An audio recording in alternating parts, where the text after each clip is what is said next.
This episode is brought to you by CBS All Access.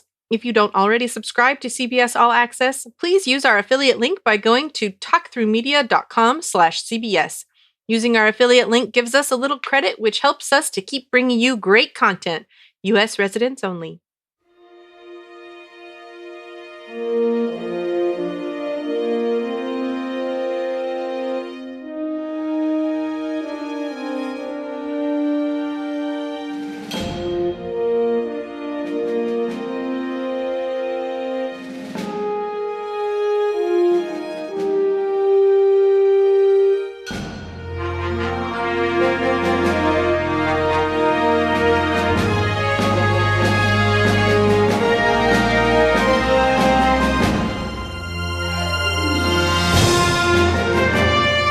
Hello, and welcome to episode 60 of the Star Trek Discovery podcast. I'm Brian. And I'm Ruthie. And this morning, we will be covering Season 3, Episode 13 of Star Trek Discovery, the season finale, as Fred likes to say. That Hope Is You, Part 2. But first, we have additional feedback for Season 3, Episode 12. There is a Tide. And, of course, the podcast that went with it. So let's open hailing frequencies. Well, first we have some errata. Incorrect. Because I don't like making mistakes. And I did. So I was complaining for 2 episodes about the brown-haired officer that was on the bridge that we never got introduced to, didn't see her in the cast, etc., etc. Well, that was incorrect. Turns out that we found out that her name was Lieutenant Ina, and she was identified in the cast credits. And for some stupid reason, I thought that she was a lieutenant at Federation headquarters. So I don't know. I think I thought maybe Ina was one of the aliens there, but nope. I was completely wrong. But it's kind of funny, though, once I tell you who she is. She is played by Ava. I think that's how you say her first name. It's Avaah Blackwell. So Ava Blackwell. And it turns out that this is her first speaking role on Discovery, but she has been a background character for quite a while, since the beginning, I think, of season 1. You remember those weird aliens that have all these creases, and for example, there was Jet Reno was looking after one of them on that medical ship. And they have these really weird faces. They almost look like a crab. Anyway, she's basically played all of those characters. And she's played Klingons, and she's played other things. So she's been this background character for pretty much the whole run of Discovery. But I guess playing Ina was the first time that she's actually played a character that is, actually seen. And she is... This isn't an extra turn actress. She does have IMDb credits and a whole portfolio and all that stuff. But this is her first speaking role on Discovery. And I have a theory about her that I'll get to. It's all part of my grand conspiracy theory that we'll get into later on. And there's a conspiracy out there. You know what I'm saying? There's a conspiracy. A C-O-N conspiracy. Yes. I have a whole conspiracy about how this season was constructed that we'll talk about probably in my notes, but it may come up earlier. And there's one little piece of evidence that we're going to talk about that we'll probably also talk about Ina in that as well. But there's just a whole thing that I want to bring up, and maybe I'll blow people's minds and maybe I won't. Anyway, that's all I have to say about that. So, all right. All right. And believe me, listeners, there was about 5 minutes extra from what I just said there that you're not going to hear. Anyway, next we have some feedback from Comic Geek Kev. Ruthie, why don't you read that one? All right. Comic Geek Kev says, I was going to submit feedback last week, but I was afraid Ruthie would crush my fanboy dreams by stomping on my love of the episode. Actually, I just didn't have time, but I enjoyed the podcast. If I could, I just wanted to mention a few things about the last episode.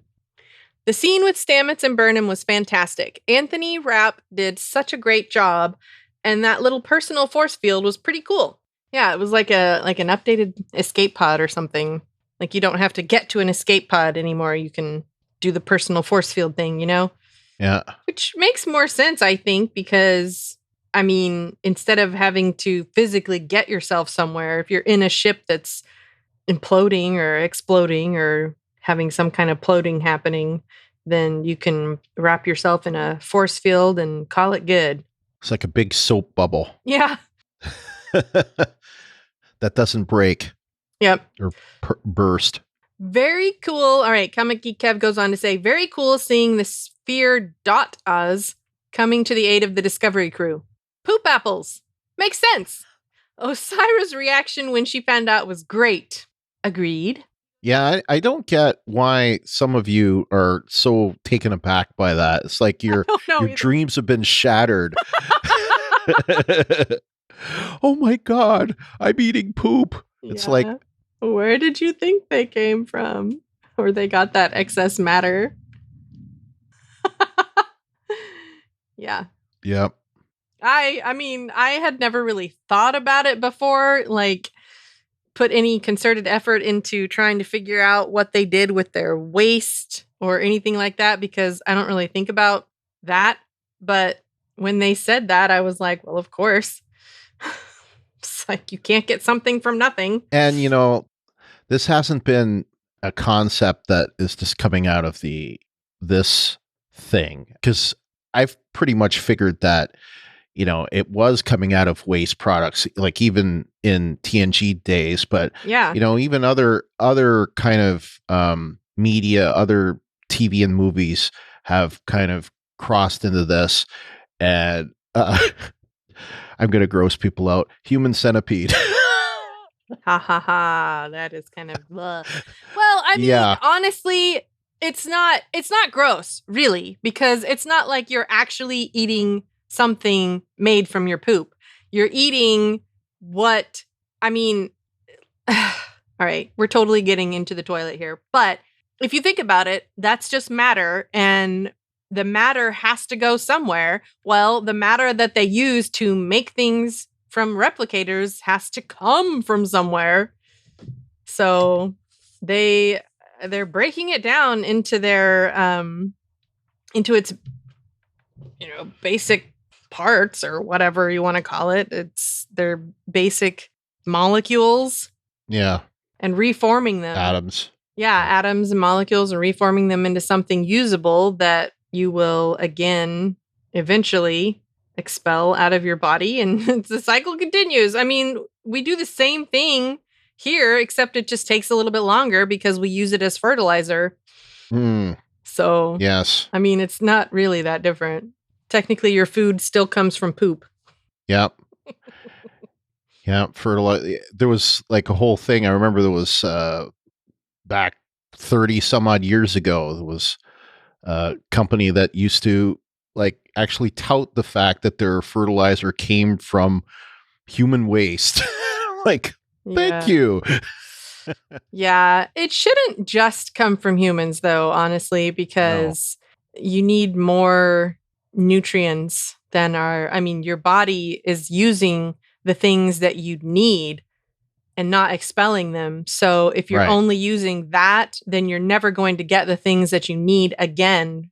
Right. From the, the soil, from using that as fertilizer to fertilize the soil. Anyway, this is. Do you remember this? This is definitely, this is way off topic, but I'm going to stay off topic for a second before we get back on. But do you remember when we were covering The Walking Dead when we first started covering it, and we had the people from Terminus, and there were a bunch of articles that talked about the idea, the concept of being a cannibal and whether or not you could like survive on it. and there was a study that said you could only get 90% of your nutrients if you if you were a cannibal. Like, how does somebody even figure that out? Well, I mean, I guess it's science. Science. Anyway. You figure out. What is this bizarre segue that's happening right now? Oh, thank you, Blaine. Can we maybe stay on point? Sorry. If there was ever a chance that an opportunity to use that, I think this week we've had 2 opportunities and I only used it the one. Oh my goodness. All right. Moving on. Oh my gosh. All right, fine. Moving on. Comic Geek Kev says, I think they could have taken a scene or 2 to check in with the Nebula folks. I agree again. Yeah, they could have. I don't know why they didn't. I mean, like I said last week, I wasn't exactly unhappy that they didn't check in with them, but at the same time, I think they could have checked in with them. And there was a bit of a disconnect when they would go between the stuff going on at Federation headquarters and then later, on the way, and then the stuff going on at the planet, like time-wise. I don't think that they were in sync with each other until maybe at the very end, but it was noticeable in that regard, that they were out of sync. Yeah. All right. Finally, he says, when Book and Rin stayed behind, wouldn't it have made more sense not to be next to each other? Like maybe one of them move off to the side or more off to the side. They could still see the door, but not be directly in front of it. However, I'm no tactician, so what the heck do I know? And I say, you're on a roll, Comic Geek Kev. Yeah, and I say, hadn't thought of it, but yeah, you're on a roll. That would make a hell of a lot more sense. Yeah. You're basically giving them 2 targets instead of, one extended target. Yeah, technically that does make more sense. But I reiterate what I said last time. Why did they stay behind? Yeah. Especially when we saw what the .23s played in this episode, which was basically, as mentioned by someone else, cannon fodder. Yeah. Well, they didn't know they were going to run into them. However, yeah, I know. Even not knowing that, it still doesn't make any sense for them to be left behind. They were left behind so that they could be captured, essentially. Yeah, which... That's what it seemed like. Again, makes no sense. Certainly not a lot. No logical sense. Nope. All right.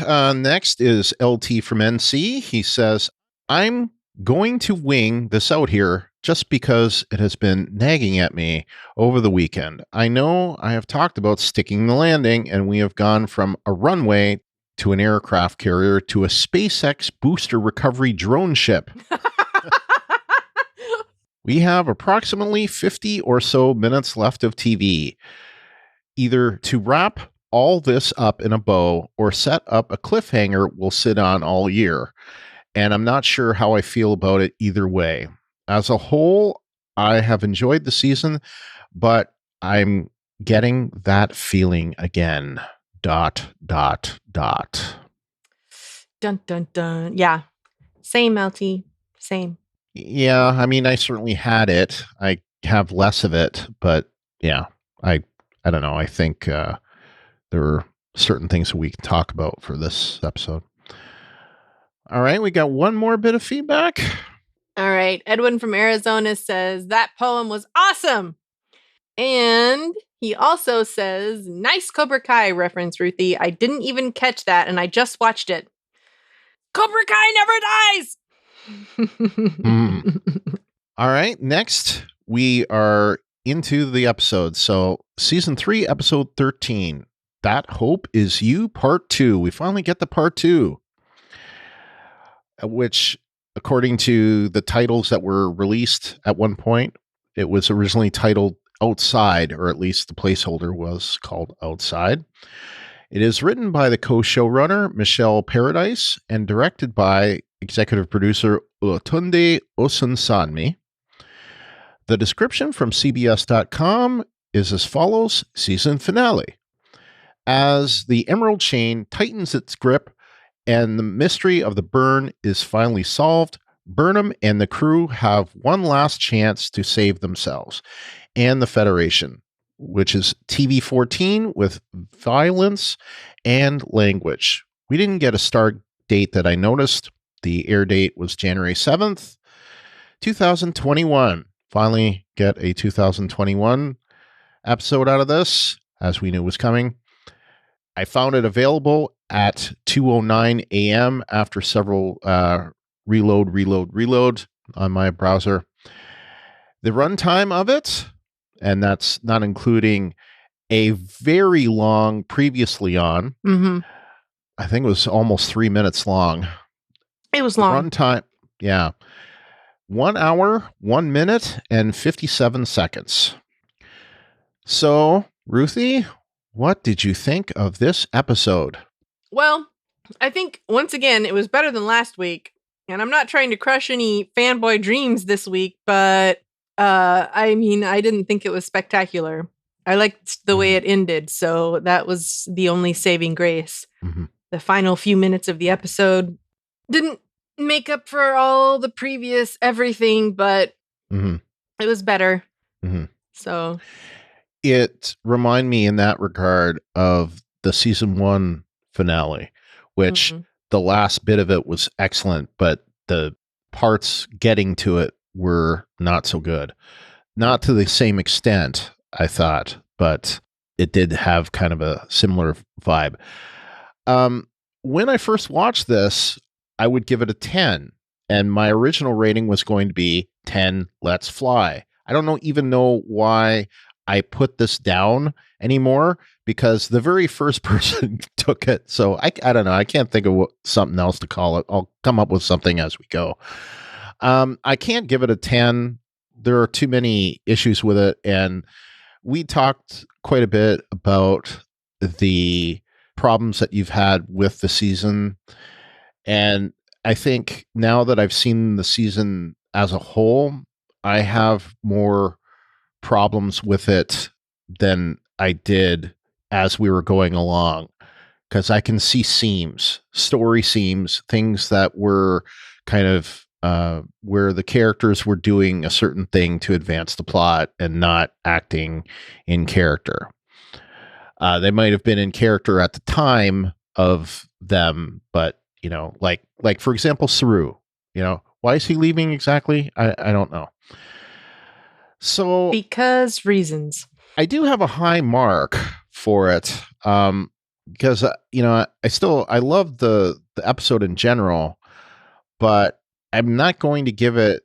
I think the season 2 finale is still my favorite of the 3. I'm going to give it a 9.5, and that might be generous by the time that we get to it. And I'll try to think of what I want to call the 9.5 as we go. We got more listener ratings. We got quite a few. Why don't you start? All right. Will from SoCal says, this episode was a perfect 10. Let's fly. Great way to end the season. Jeff X-Force11 said 9.9, Bridge Crews reunited. Edwin from Arizona says 8.5. I never quit. Comic Geek Kev says, I give this episode a 9.9 out of 10. Abalone divers.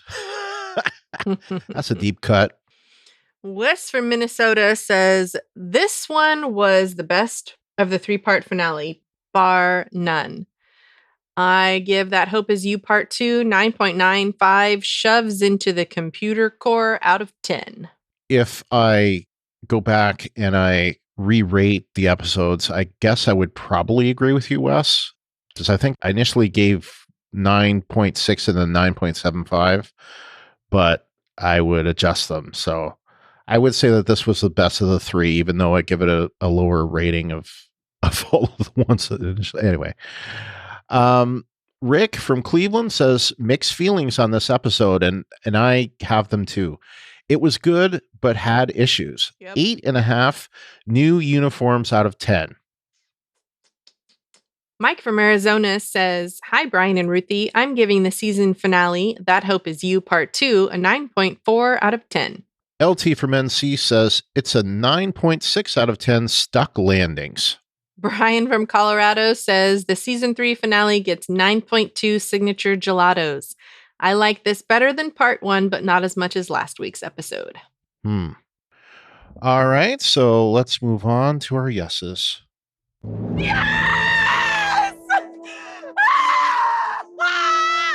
Comic Geek Kev says, many, but I'll hit the highlights for his yeses.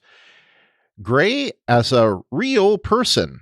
I'm guessing that this will lead to Stamets trying to find a way to use holotech to give him a body. If the Kelpian tech could do it, why not Discovery? We already have that to an extent with the Holo Doctor, so I would think that they could do this, but there are all sorts of and what and hold your horses and nose and whatever, many things that can be said about this point. So yeah, I'm very mixed on it. So I like parts of it and I don't like parts of it. The family reunion of Stamets, Culber, Gray, and Adira was so great and so sweet. Burnham took out Osira. I guess it almost had to happen that way. Yeah, pretty much. Book taking out Zara after the torture session. Zare is what I heard her say. Zare? Do you remember? Give Zare the blah, blah, blah. Do you remember her saying that? Yeah. And I was like, that's how you pronounce his name? I had thought maybe it would be Tilly somehow, since they sort of had a history, but this was better. Yeah. I kind of thought it was going to be Tilly as well. I think maybe it sort of should have been Tilly, but after all, he was the one who was torturing him, so... Yeah. I guess true. Tilly didn't need to do it. But I will say this, mess with him and Book will defend himself. Mess with Grudge, the Queen, and you're dead. That's right. She is a queen. And I wondered if Book got Grudge from the original Cleveland Booker. I don't know. It's a good theory. Yeah. Finally got to see Zahil again. I hope someone at least kept in contact with him so he knew Discovery found Federation headquarters. Yes, I had this in my yeses as well, and I absolutely loved seeing him there. I, of course, mentioned this last week, so that was one, feather in my cap that I could say, yep, I kind of, got that one. But when he finally showed up, I got a pretty big tear in my eye, several tears, actually. I just was so happy for the guy. Like, here I am, happy for a character. Yeah. So I thought that was a wonderful way to tie up the season. I agree. This was also in my yeses. I thought it was a great bookend. It was. Definitely was. So the turbo lifts are basically just little ships within the ship. I seem to recall one of the short treks showing them on tracks back in the Enterprise times, but this is a very cool interpretation. Yeah, I mean, we've seen this since season 2 of Discovery, and we had seen a similar kind of thing on the Enterprise. I think the episode or the short trek where Spock and Number 1 get stuck in the turbo lift. Yeah, I don't know that it was... We saw it some other time, and someone complained about it because there just isn't that much extra space inside a ship, I think is what they said. Mm-hmm. I can't remember if it was... James or LT. Well, it gets complained about again. Well, it should, because probably the same reasons. Yep. Mm-hmm. In fact, yours truly complains about it. But anyway. I didn't complain about it per se, other than I noted that someone else would because of the exact same reasons. Yeah. But they've set it up to be that way, so I guess. And lastly, he says, as always, the visuals were stunning. Agreed. All right. Wes from Minnesota says the fight in the turbo lift between Zare and Book. The way that scene ended reminded me so much of good villain deaths. When the villain says something and you say, big mistake, and the hero kicks their butt out of the way to their death. I love that. Yeah. Yeah, sometimes cliches are good and they work. Yeah. I would agree with that. Yeah, they're just satisfying. I mean, I guess they're cliche for a reason, but sometimes they're like eye roll. Sometimes they're satisfying, and I think this was satisfying. He goes on to say the way that Oo saved the ship by disabling the warp nacelle and saying, I love you all, thinking she would die in the attempt. Thank you, Dot 23, for saving her. This is a big yes for me as well. I love this. I loved that Oo got to do this. I loved the scenes that she had. I loved that the Dot 23 saved her. I loved everything about it. I loved this. I just thought this was fantastic. So, all right.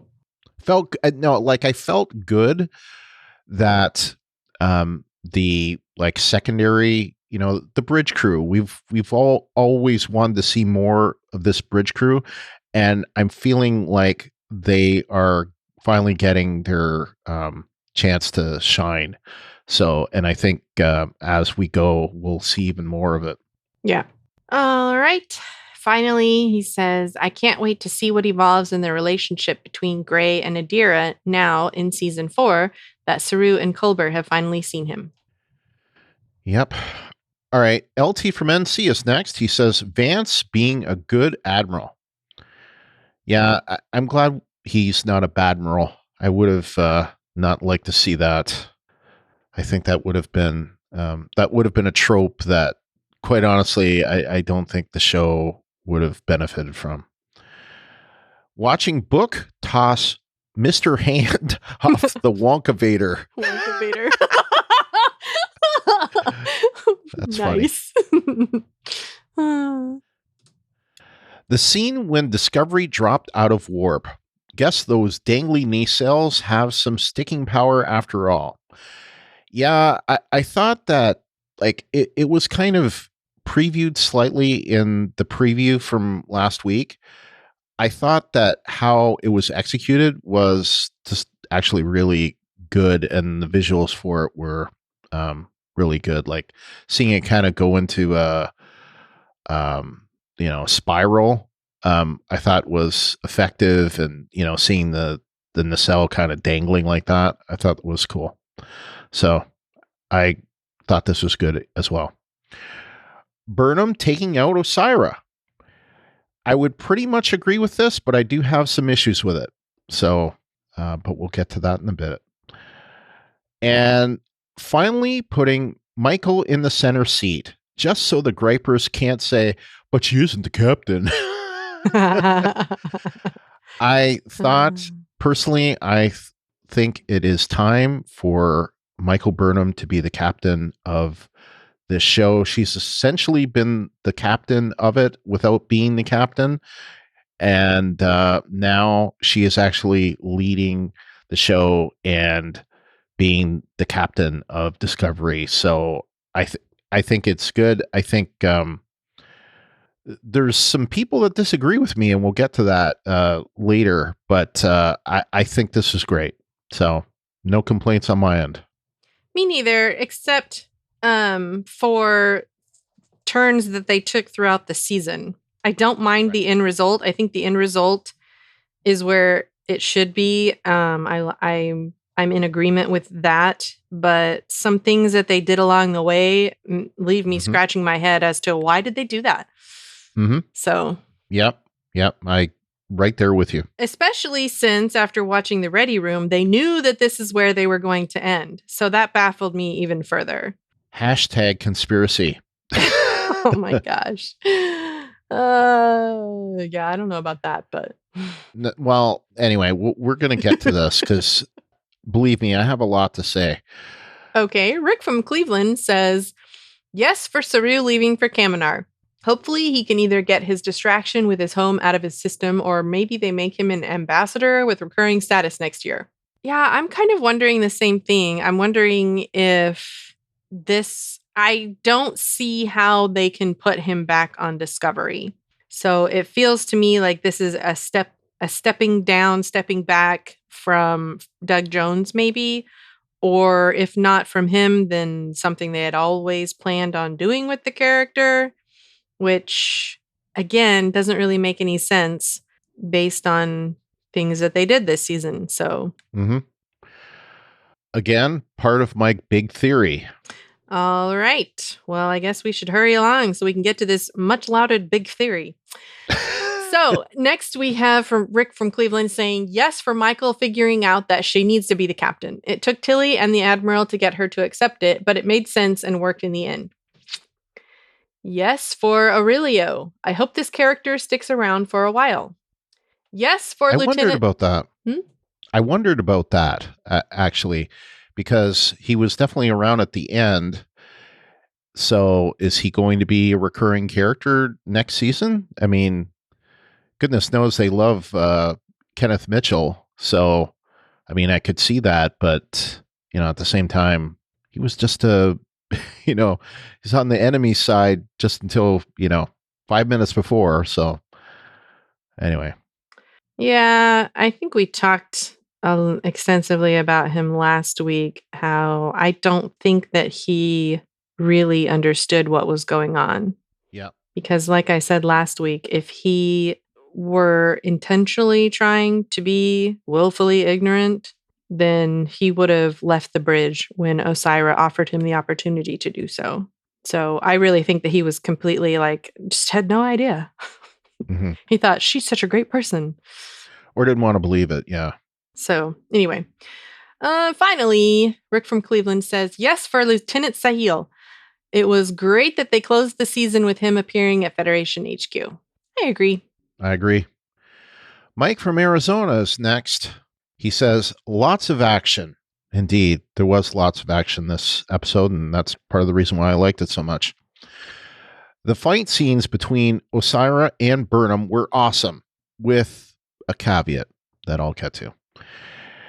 The destruction of the Viridian reminded me of the Voyager finale with the destruction of the Borg sphere, without the immediate emergence of Discovery, of course. Yeah, I liked the visual, I guess, of the Viridian when it exploded. It looked like it kind of rippled and buckled a bit, and then it went boom. I thought that was cool. I agree. It did. That is exactly what it looked like, and it's a good description of it. Owoshikun. Loved seeing Owoshikun have a shining moment to help save the day. I agree. I already said that. And tying into that, he says, Owoshikun expressing her affection for the crew. I agree with that as well. That was both really good moments. That's why I say getting to see the bridge crew doing as much as they did was great. And to that, he says, great seeing the bridge crew in action. Like I didn't even read that line. I didn't. Captain Burnham. Yes, Captain Burnham. I loved seeing it as well. And to me, it's earned, but some people don't agree with that. So we'll talk about that in a little bit. And then he says, finally, they got new uniforms. Indeed, finally, they got new uniforms. And yes. Thank goodness for that. I don't ever want to see those blue uniforms again. You mean the tracksuits? Yep. Oh, gosh. I don't know. They kind of grew on me after a while.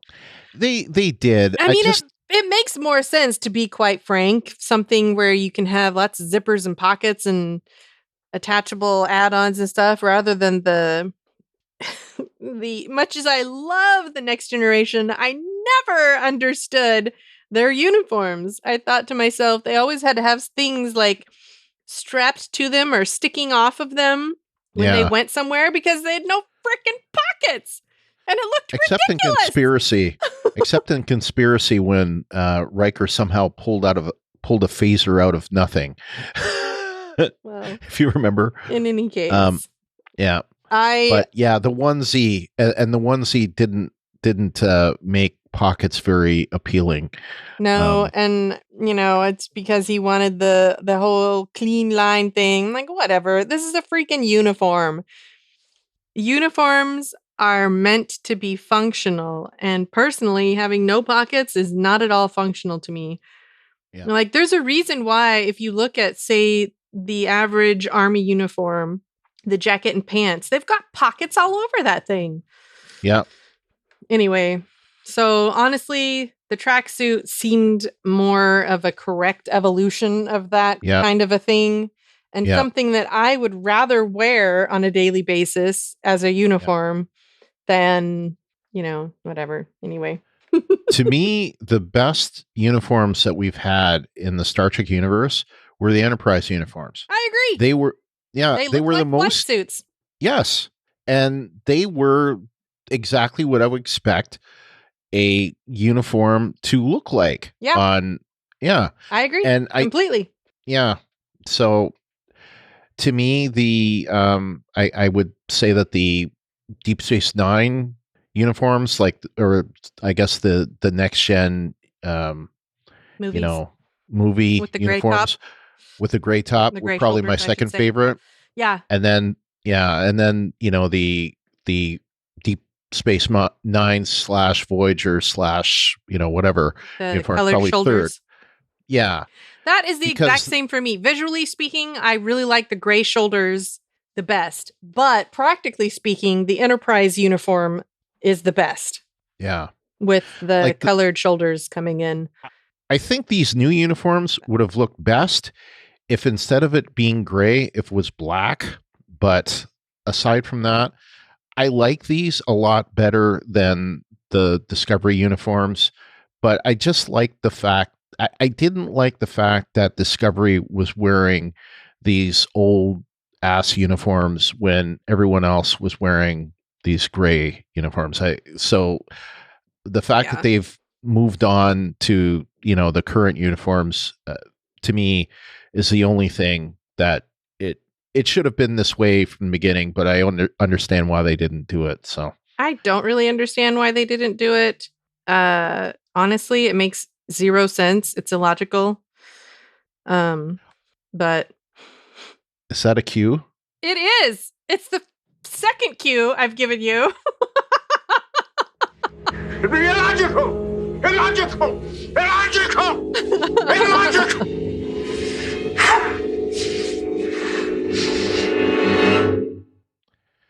Yeah. I guess it was too subtle the first time. I said it made no logical sense. I missed it. Yeah. Oh, well. Okay. I guess I owe one. I paused, but then I was like, okay, we're moving on. It's fine. Oh, my goodness. Anyway, yeah. I understand why they did it because of they didn't want to change them over. I mean, I understand why they did it script-wise. I don't understand why they did it story-wise. Yeah. If that makes sense. Yeah, it does. All right. Anyway, we have Brian from Colorado up next. He says, all Saru and Su'Kal interactions. Burnham's cleverness outsmarting and evading Osira. The bridge crew gets an important part of the plot at last. Good leadership by Tilly and acting by all of them. Yep. Owo was a badass and saved the day. Yep. And he says the final scene was so uplifting. The crew gets new uniforms at last. I'm happy Burnham is finally captain too. Having a black female captain is a huge step forward. Agreed. I totally agree with that. I think that it is great. It just speaks the right message.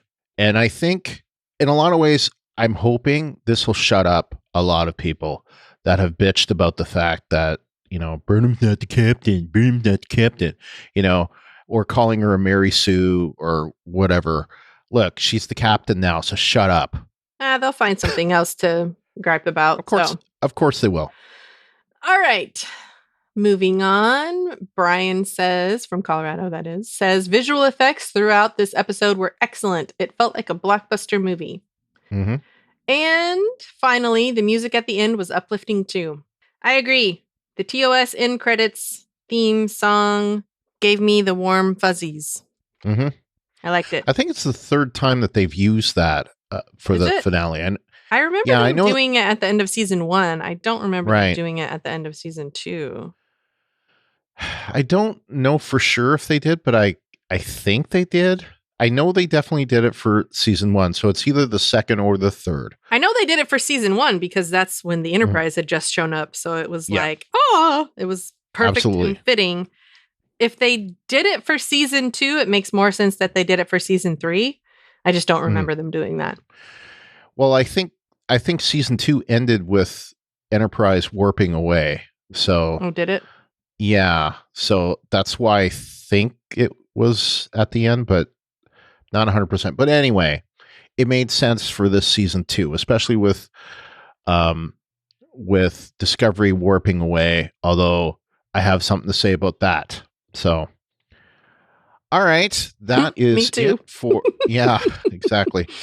That is it for our listener yeses. Ruthie, what do you have for yeses?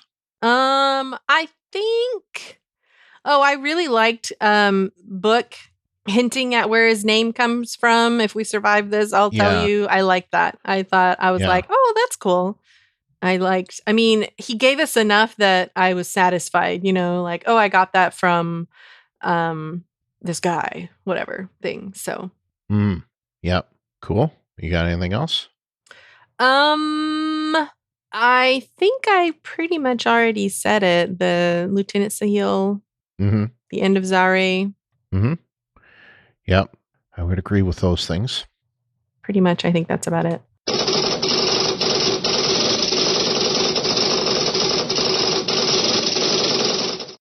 I did think of, I wanted to mention another yes that I had that I forgot. Okay. When Burnham said, your approval means everything to me. Oh. I like that.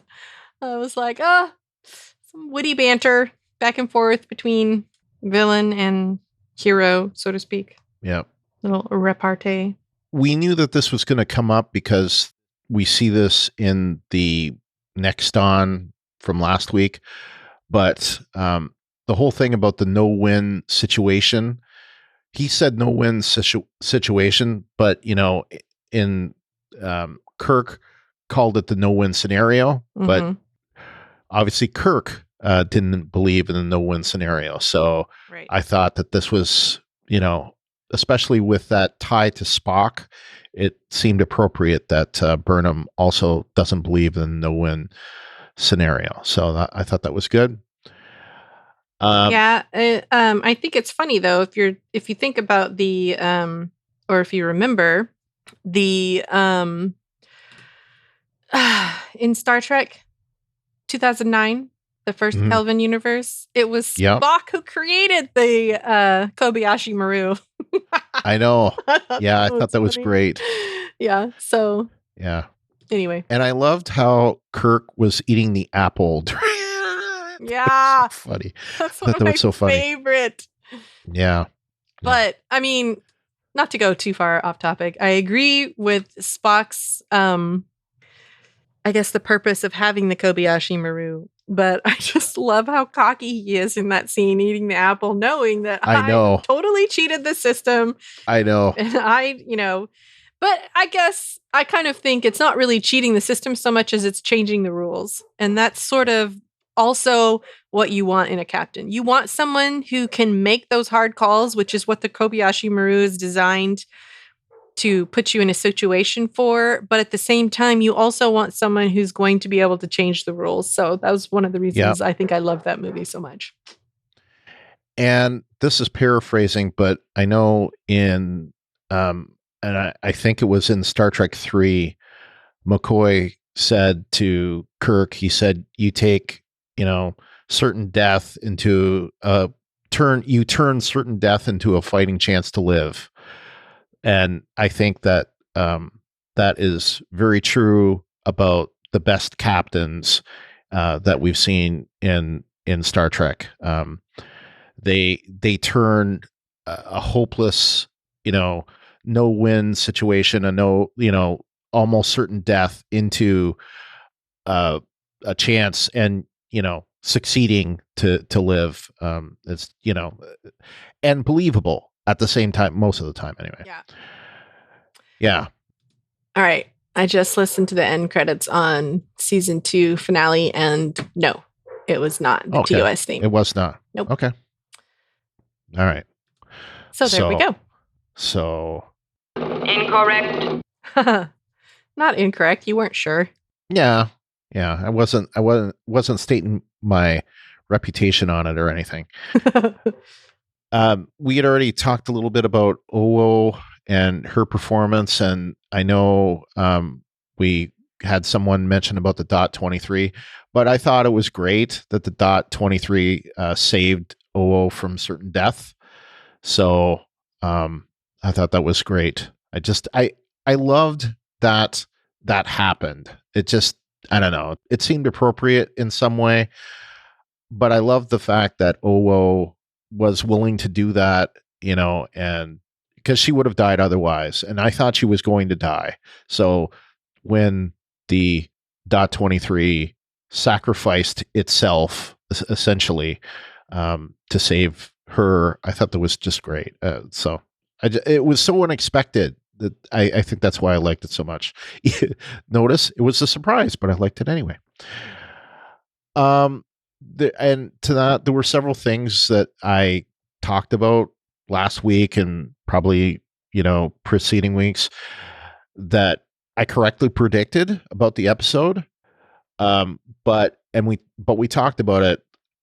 The Lieutenant Sahil stuff, that was the thing that I love the most. So, we already talked about it, but just saying that was such a great moment for me. I wanted to re-mention it here. I'll give shout outs to Voyager here. We heard Voyager being mentioned several times in this episode, and I thought it was great that Voyager was the one that got singled out to pursue the Viridian and, everything that happened. It was Voyager taking the point. So I thought that was great. We'll have more on Voyager coming up. So, and we heard again throughout this season, we get lots of Cleveland shout outs. Of course, I live in Tampa these days, but in a lot of ways, I'm not from there originally, but Cleveland's like a second home to me, I would say, at this point.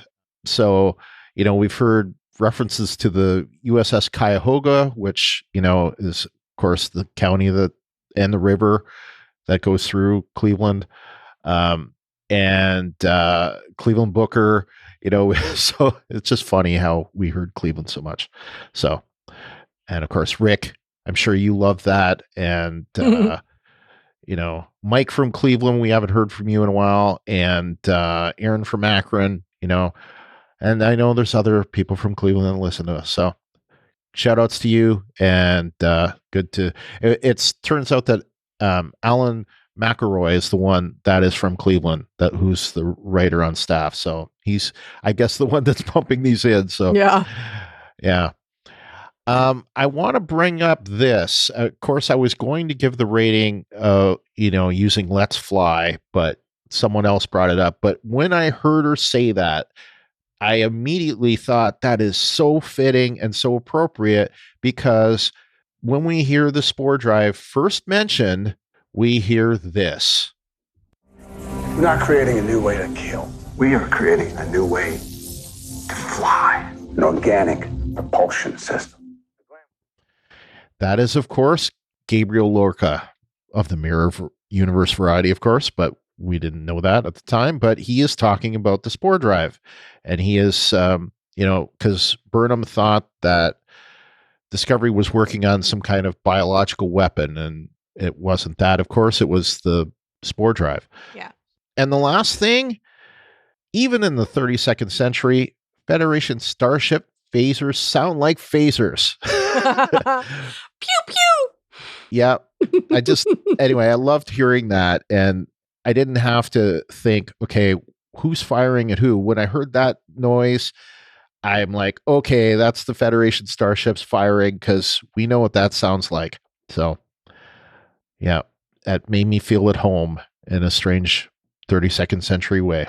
All right, so that's it for our yeses. Now it is time for our no's. No. Comic Geek Kev says, it would have been nice to see something happen with Stamets. Where he was, did he know what was going on with everyone? Setting up revenge on Burnham? Oh, come on, revenge? I think that's a little hard.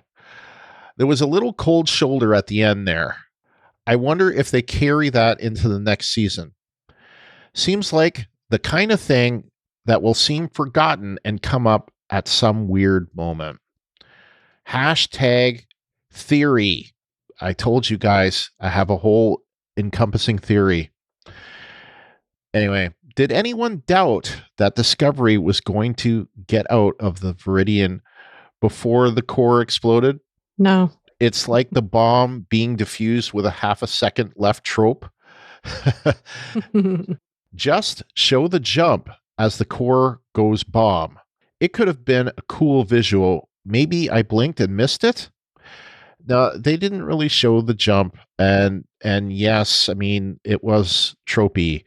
So I didn't mind it this time, honestly. I feel like it would have been too convenient for him to just stick his hands in the goo and go. It made more sense to me that he had to sort of get the feel for it, more or less.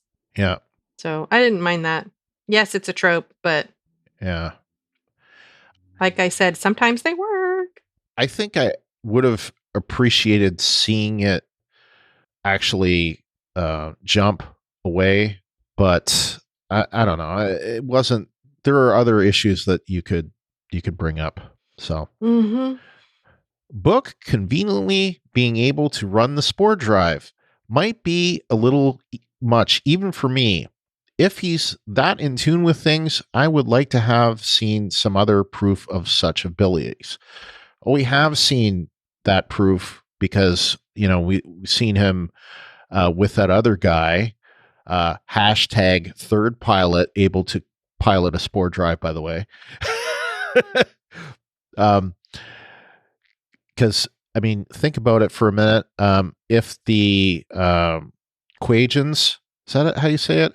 I keep stumbling Quajan. on Quajan can operate, can communicate with the spore drives.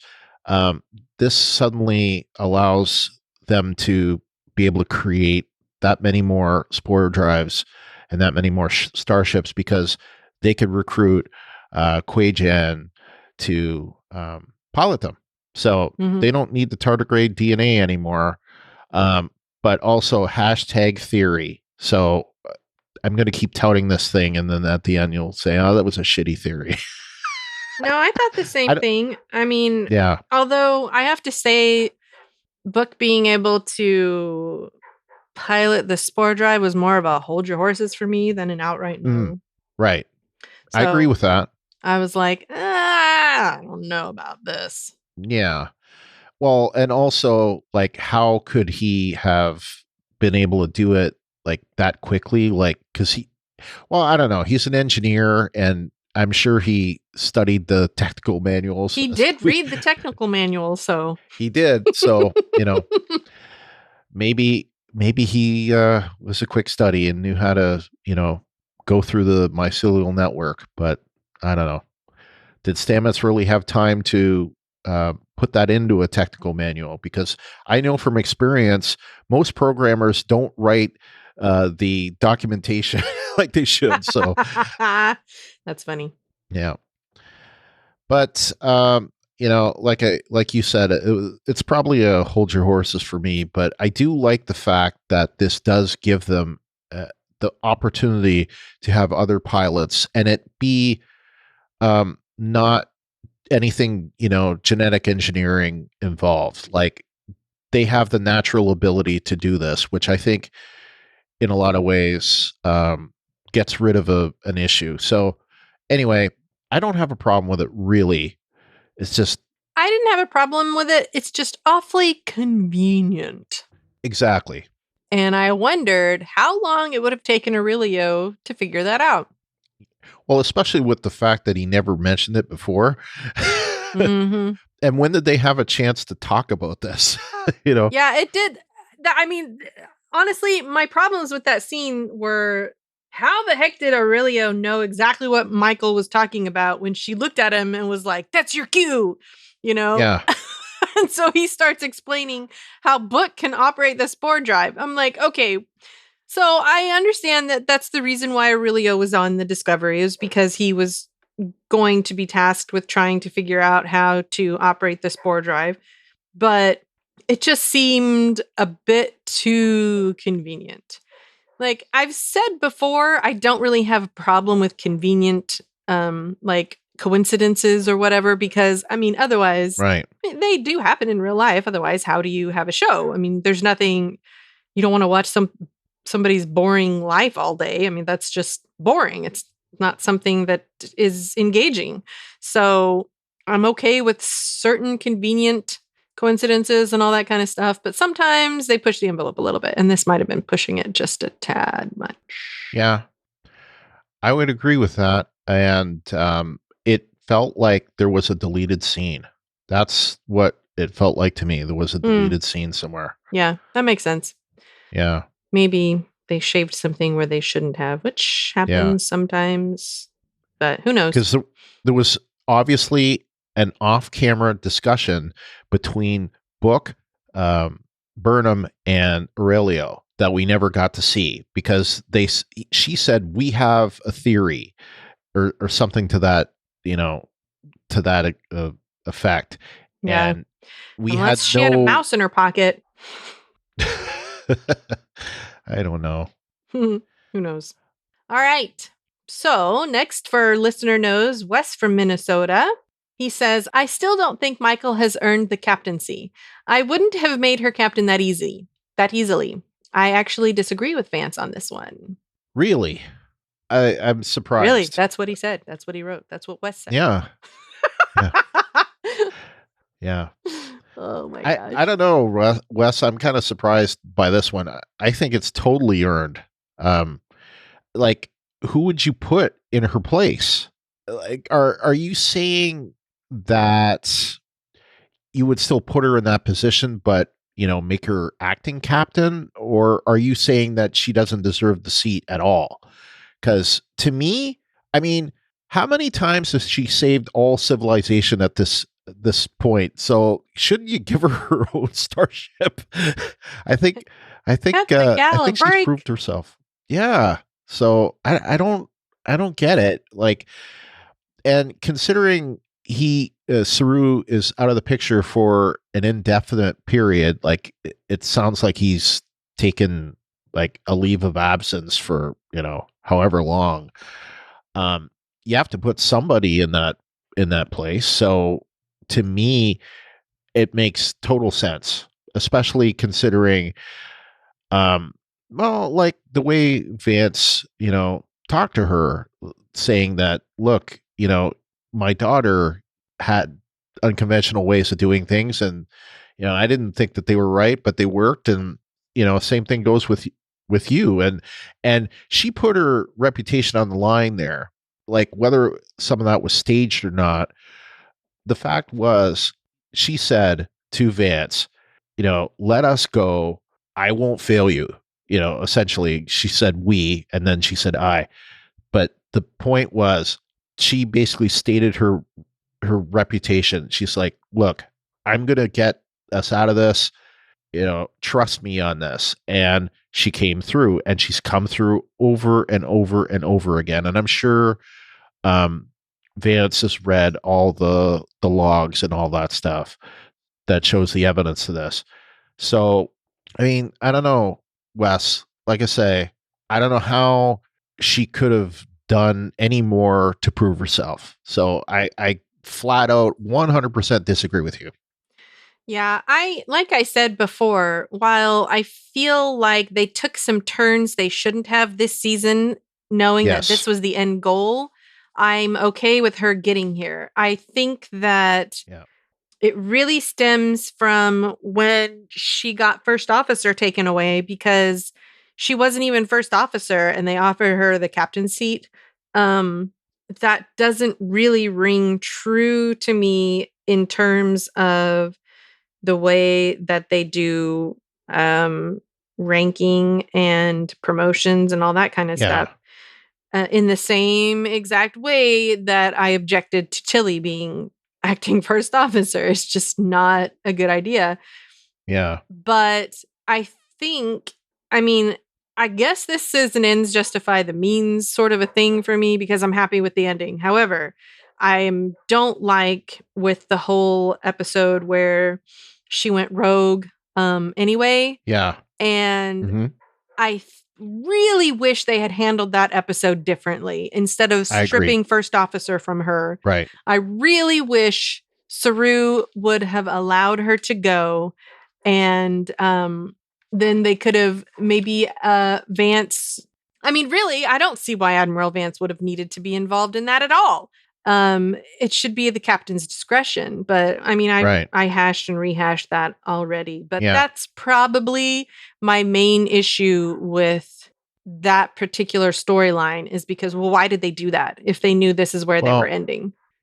Yeah, that and her reluctancy to take the command first officer spot in the first place, and this whole unearned, I don't know if I belong here anymore story that was in place the first, 3 or 4 episodes, that I think was not as well explored or defined or explained at the time as it should have been. I can see that, but that makes more sense to me than the other thing does because honestly, she's been on her own for a year.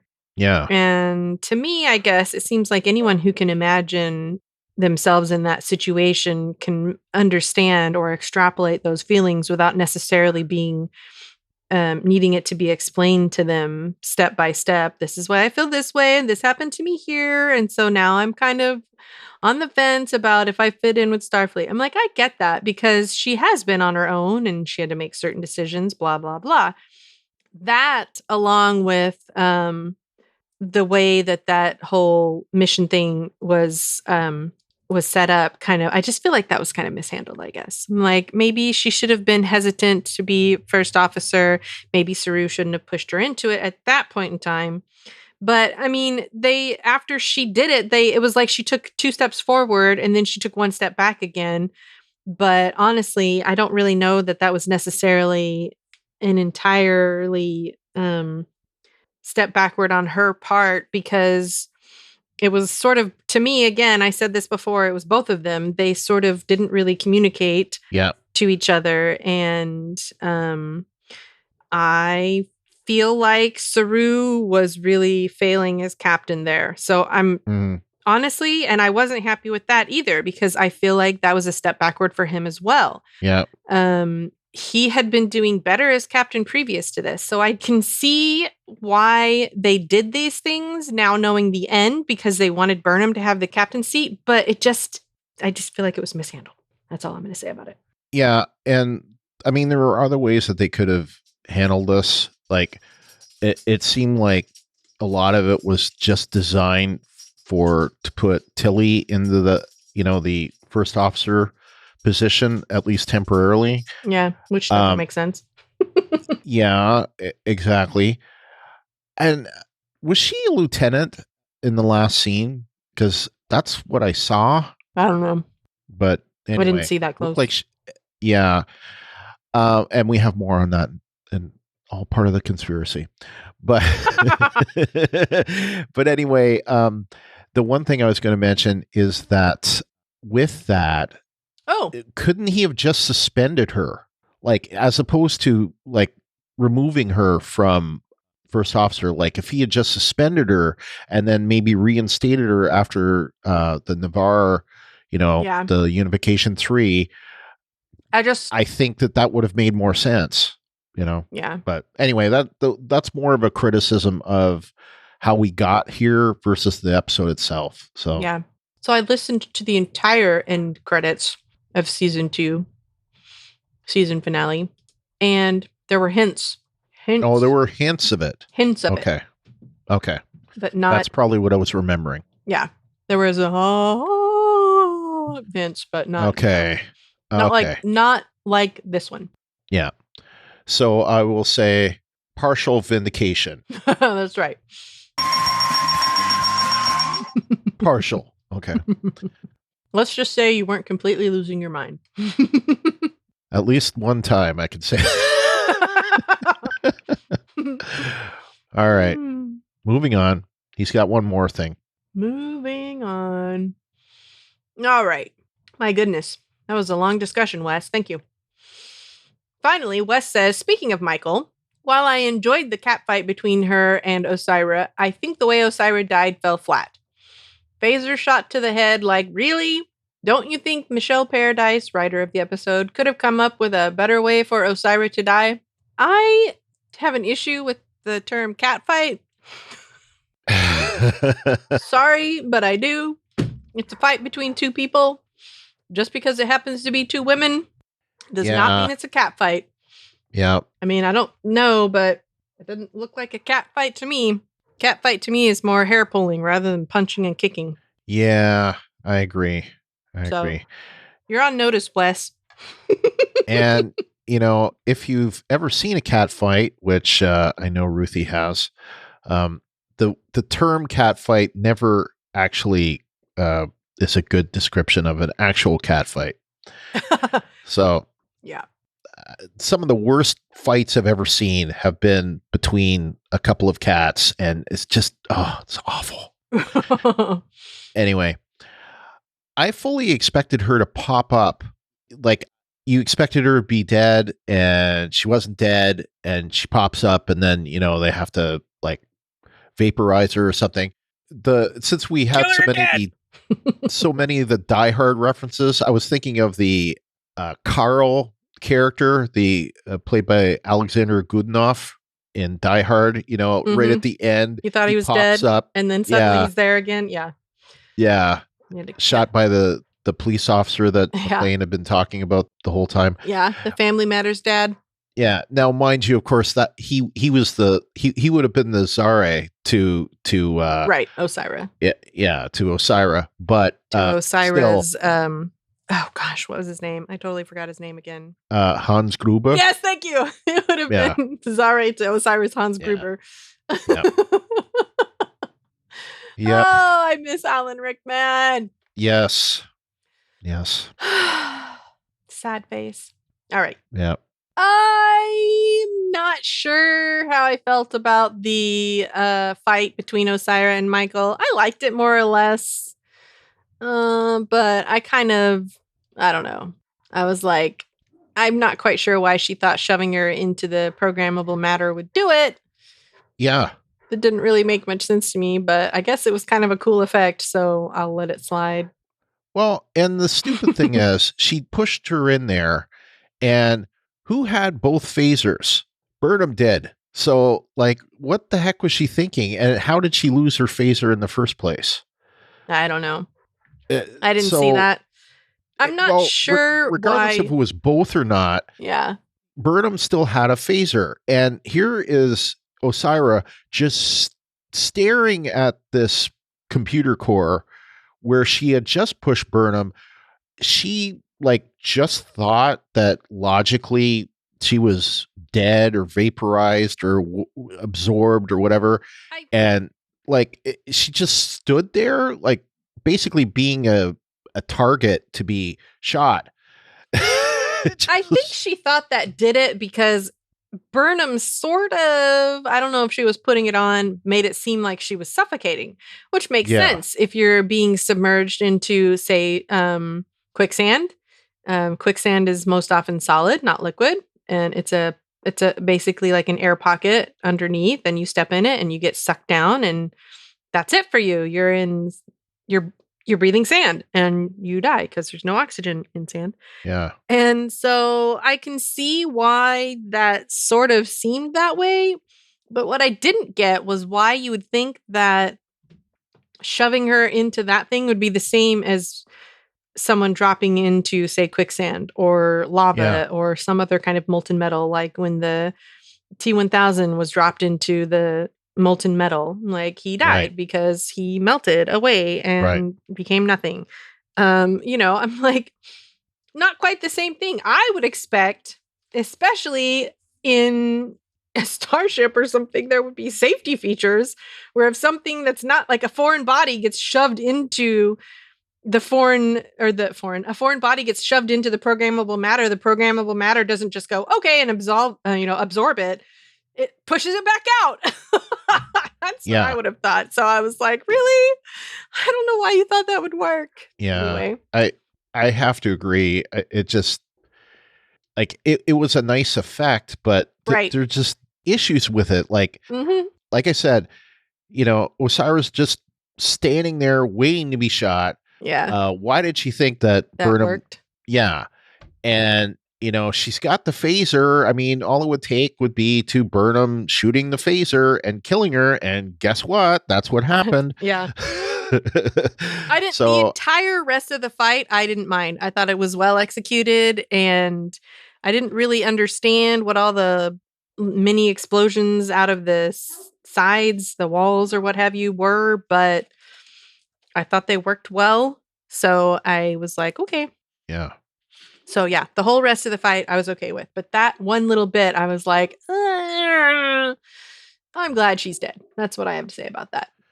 I'm glad she's dead too. But one issue that I have is, and the entire emerald chain just like disappeared. Collapses. Just because collapsed just because she died. Like the whole thing, this whole culture, science, this whole like mercantile exchange, everything just disappeared. Yeah. Like overnight. They made much more out of the emerald chain than that would indicate. Yeah. That result. So I just, I don't know. Me neither. Rick from Cleveland is next. A huge no for the turbolift stuff. Discovery is not infinite in size. There is limited space between decks. That sequence was not even consistent with the dimensions of this ship. Jeez.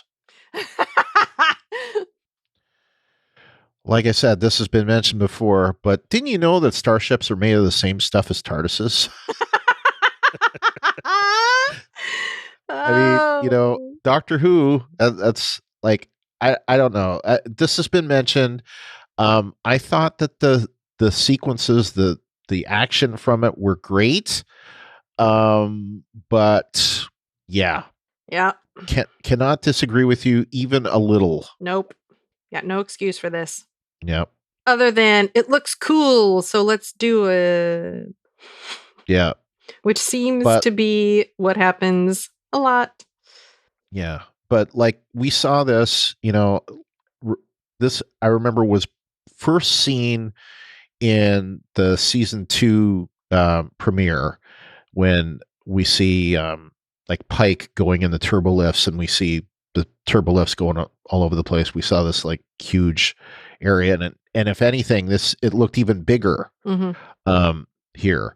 So unless Discovery was the size of a Borg cube, then I could see it. But otherwise, no.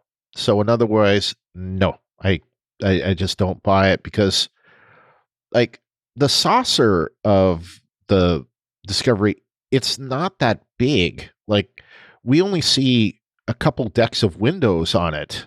So, like, it's not, it can't be that big. So you wouldn't have this vast, thing. The only section where you'd have like any kind of, number of stories would be like at the neck. But it doesn't make sense. And for that matter, why do they even need turbolifts anymore? I don't know. They shouldn't if they can. Well, I guess if someone disables... as an emergency, I guess, but... Yeah, if someone disables beaming or personal transporters on the ship, then how do you get from one deck to the next? Everybody's just stuck where they are. But... Yep. And then he says, no for the Navarre fleet. How is it when nobody has the lithium, suddenly everyone is warping around like it's 23rd century? At least give us some hand wave about the transwarp conduits or technobabble.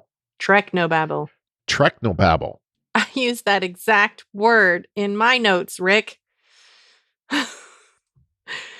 Yep. I missed the Technobabble, honestly, because at least then I know something has thought about this and they're trying to make sense of it for me. My thing about it, I didn't really have any issue with the fact that they had a fleet and that they showed up, because otherwise, like, Burnham's distress call wouldn't have otherwise, meant anything to the story. What I had a problem with was basically they did nothing and didn't really show much of the ships themselves. Like, I guess you could glean something out of them, but like, they really didn't play much of a part in the whole thing. So I just thought that it was just an opportunity not well taken. I guess to me it's kind of like a loose thread that they were making sure that we saw was tied up. Like, she didn't just throw this message out into the void and nothing happened. But I didn't really expect much more from the Navarre fleet than what happened. So, well, and then they bring out the president of Navarre, and there's no scene with Saru. The Navarre don't join up with the Federation again. They're just thinking about it. So that was another opportunity kind of missed.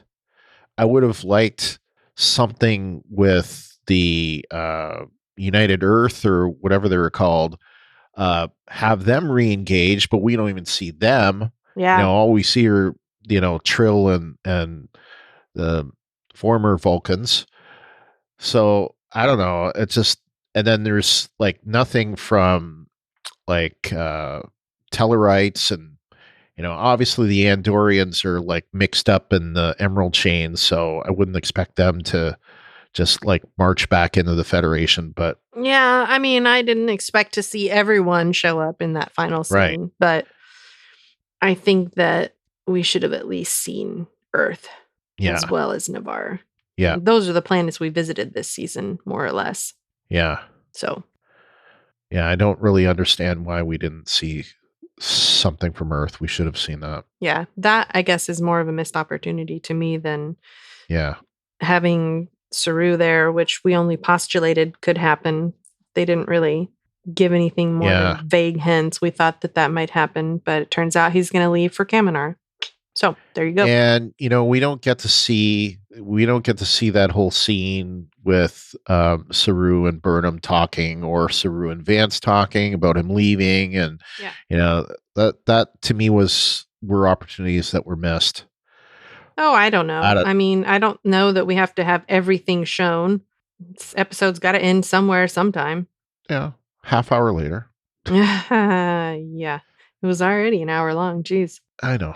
All right. Next, we have Mike from Arizona, who says, how does Gray appear solid via holographic technology? Seriously. I'm right there with you, Mike. This is a huge no for me. Huge. Makes me wonder if Gray is like a tumor on the symbiont or something. Yeah, or something. Or maybe the only thing I can think of is that the Holo program is reading the symbiont and projecting the symbiont as Gray. But even then, I didn't really, it shouldn't have been, I don't know. My problem with this is, so the Holos are reading minds now as well as, they're affecting their minds. They're making it so that they can't see things, but they're also reading their minds. I'm like, this is where I miss the Technobabble, because at least someone would make sense of this new technology for me if they were giving me Technobabble. So while it was kind of cool to see Gray and the fact that Gray was corporeal, it made no logical sense to me. Yeah, and it was illogical.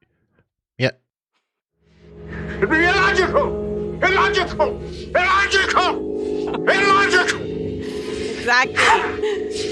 I thought the episode started off well, but I don't know. It just immediately. Yeah. took a bad turn, but it took a bad turn before that, but I'll reserve that for well, I mean, this was one of the first things that we see, though. It was, but there was something before that. So oh, okay. Yeah, to me, I feel like this is the same as androids being able to do the Vulcan mind meld. I was like, no, yeah, no, yeah, just no. Oh yeah, it's like I had this in my Hold Your Horses. Not really because I didn't have a problem with it as much. I really do, but I think that it gives them a chance to bring back the character. I just don't understand it at all. It doesn't make any logical sense. It doesn't. Illogical! Illogical! Illogical! Illogical! Exactly. I don't understand it, and I don't even think there's any technobabble that could explain it to me, because it's like, nope. Wes, you'll hate this, but I don't care. It's like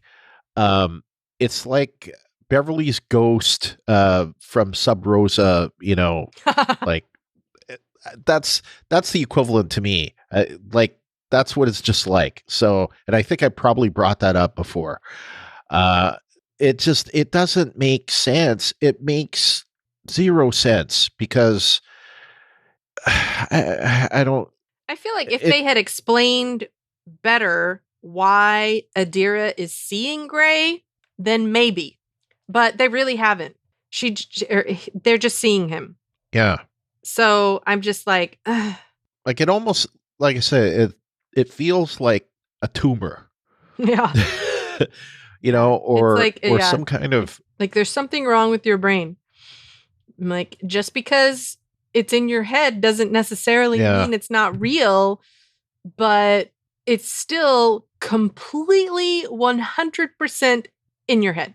Yeah. So there is no way that a hollow program should be able to manifest this character that's in your head, or this person, this being, this entity that's in your head. Yeah. And even if the symbiote could be projected, the symbiote wouldn't be Gray. The symbiote would be the combination of all the towels. Yeah. So I don't get it. Like they did a better explanation of Sukal, with the whole thing about him being a polyploid. That was more of an explanation because that's actually a thing. Polyploidy is a condition in which the cells of an organism have more than two paired homologous sets of chromosomes. Most species whose cells have nuclei are diploid, meaning they have two sets of chromosomes, one set inherited from each parent. So I don't know. I think that means that somehow that he got chromosomes from the dilithium or something. I don't know, but still, it's a better explanation than what we're getting about Gray, because I don't. Yeah. Just make it up in your own head and go with it. I don't think so. I mean, it does make some like potential for the character to come back because it came through a holodeck. So maybe all Adira has to do is go into a holodeck and, it have some kind of mind scanner in there or something, and Gray suddenly appears. I don't know. Yeah. But yeah. And, throw a hollow emitter on and, there you go. You've got Gray walking around the corridors. But I don't get it. The whole thing, I don't get it. So yeah, it's I'm so torn about this because it should be a hard, flat no. And the only reason I don't give it one is because it allows the character to come back. And I, in general, like the idea of the character. But how we got here, it's a hard no. So I don't mind Gray the character at all. I just don't understand the point of Gray. B, I don't understand. I don't know why they haven't explained the point of him to us. I don't know. I feel like this is something that, I mean, why was Gray missing for so long? They didn't really explain that. I was just gone. Yeah. I felt disconnected. Well, you are disconnected. And see, I felt like this was rather torturous, honestly, for the character. Yeah. Like, how mean can you be? Giving him a corporeal body and then ripping it away? That's mean. Yeah. So that's why it's a firm no for me. I'm not opposed to Gray as a character. I don't understand his purpose. I feel like he's just there for reasons. My vote? You can change your vote if you want to. All right, it's a no. It's a no. I feel like the character is there because reasons, and I wish they would not do that. I wish they would, rather than just, this is cool and we want it to happen, make it happen organically for a reason, for a purpose, rather than just, we want to do this. I feel like that's what this whole season has been like. We want to do this, and so we will, rather than having it happen organically. Anyway, so I agree with you, Mike, and I have swayed Brian to our side. So you're welcome.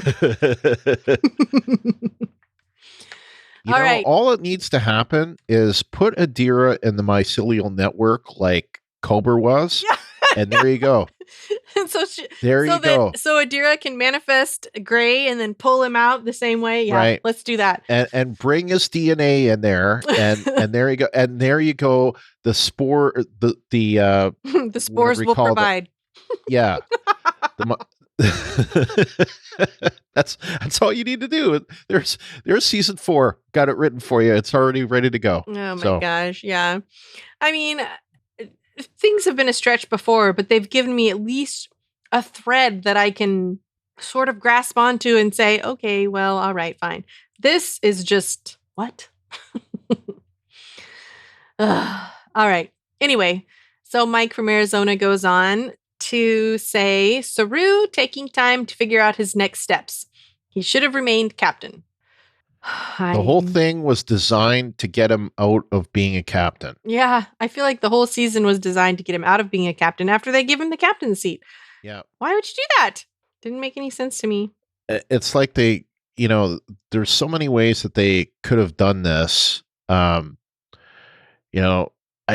don't know. I mean, yeah, they probably didn't want to kill off the character. I get that, because Doug Jones is Doug Jones, and I wouldn't want to kill off Doug Jones or Saru.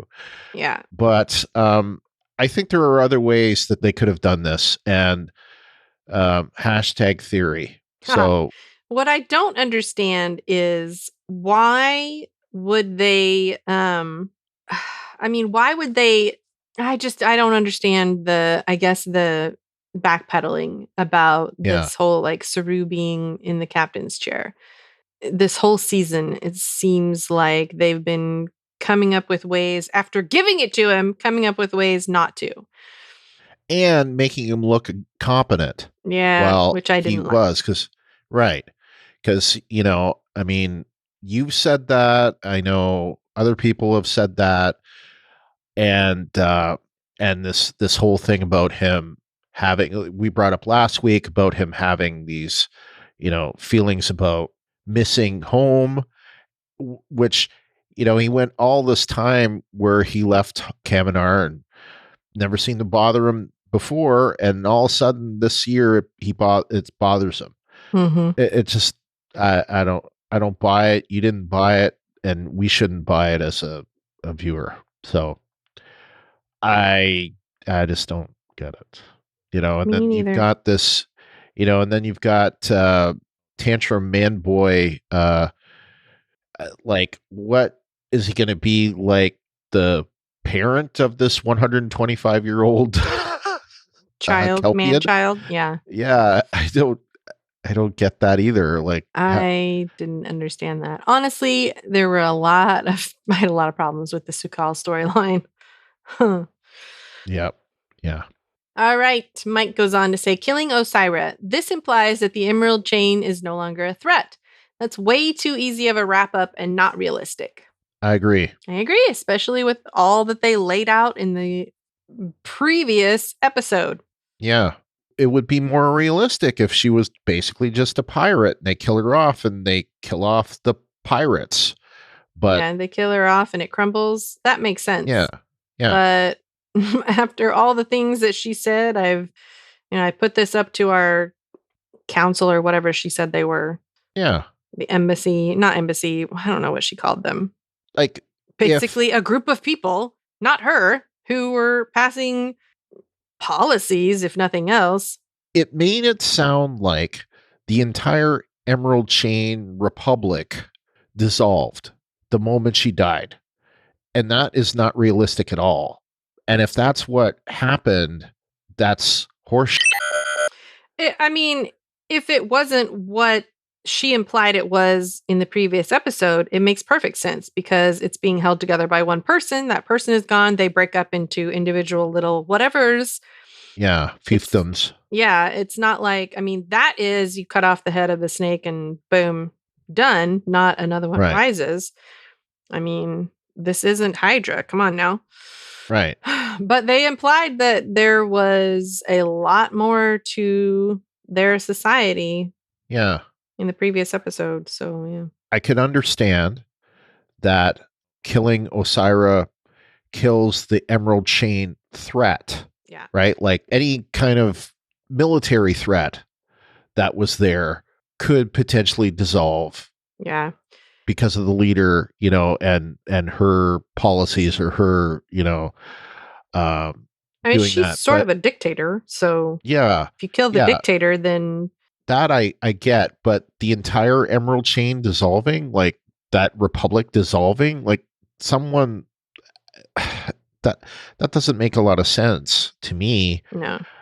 I'll go back and kind of watch that again and see if maybe there's a different meaning there, but it made it sound like the entire Emerald Chain just completely vanished as soon as she and the Viridian blew up. So I don't buy it. I agree with you, Mike. It is too easy and not realistic. To me, it would kind of be like Germany or Japan after the Second World War. It's like, maybe Germany's a better example of this. The country still exists, but the government and the whole Nazi regime is gone, and the whole war thing is gone. But the country itself still exists. So that's where I would think would be. It's like there would still be some kind of republic there. It just would be run by better people, I guess you could say. Maybe. Maybe. Who knows? I don't know. I think it more likely they should be in chaos, not just dissolving, because there's a serious power vacuum now, and there should be their society should be in chaos, which generally speaking makes it easy to swoop in and take over. But I don't want them implying that it dissolved isn't really, or no longer a threat or whatever.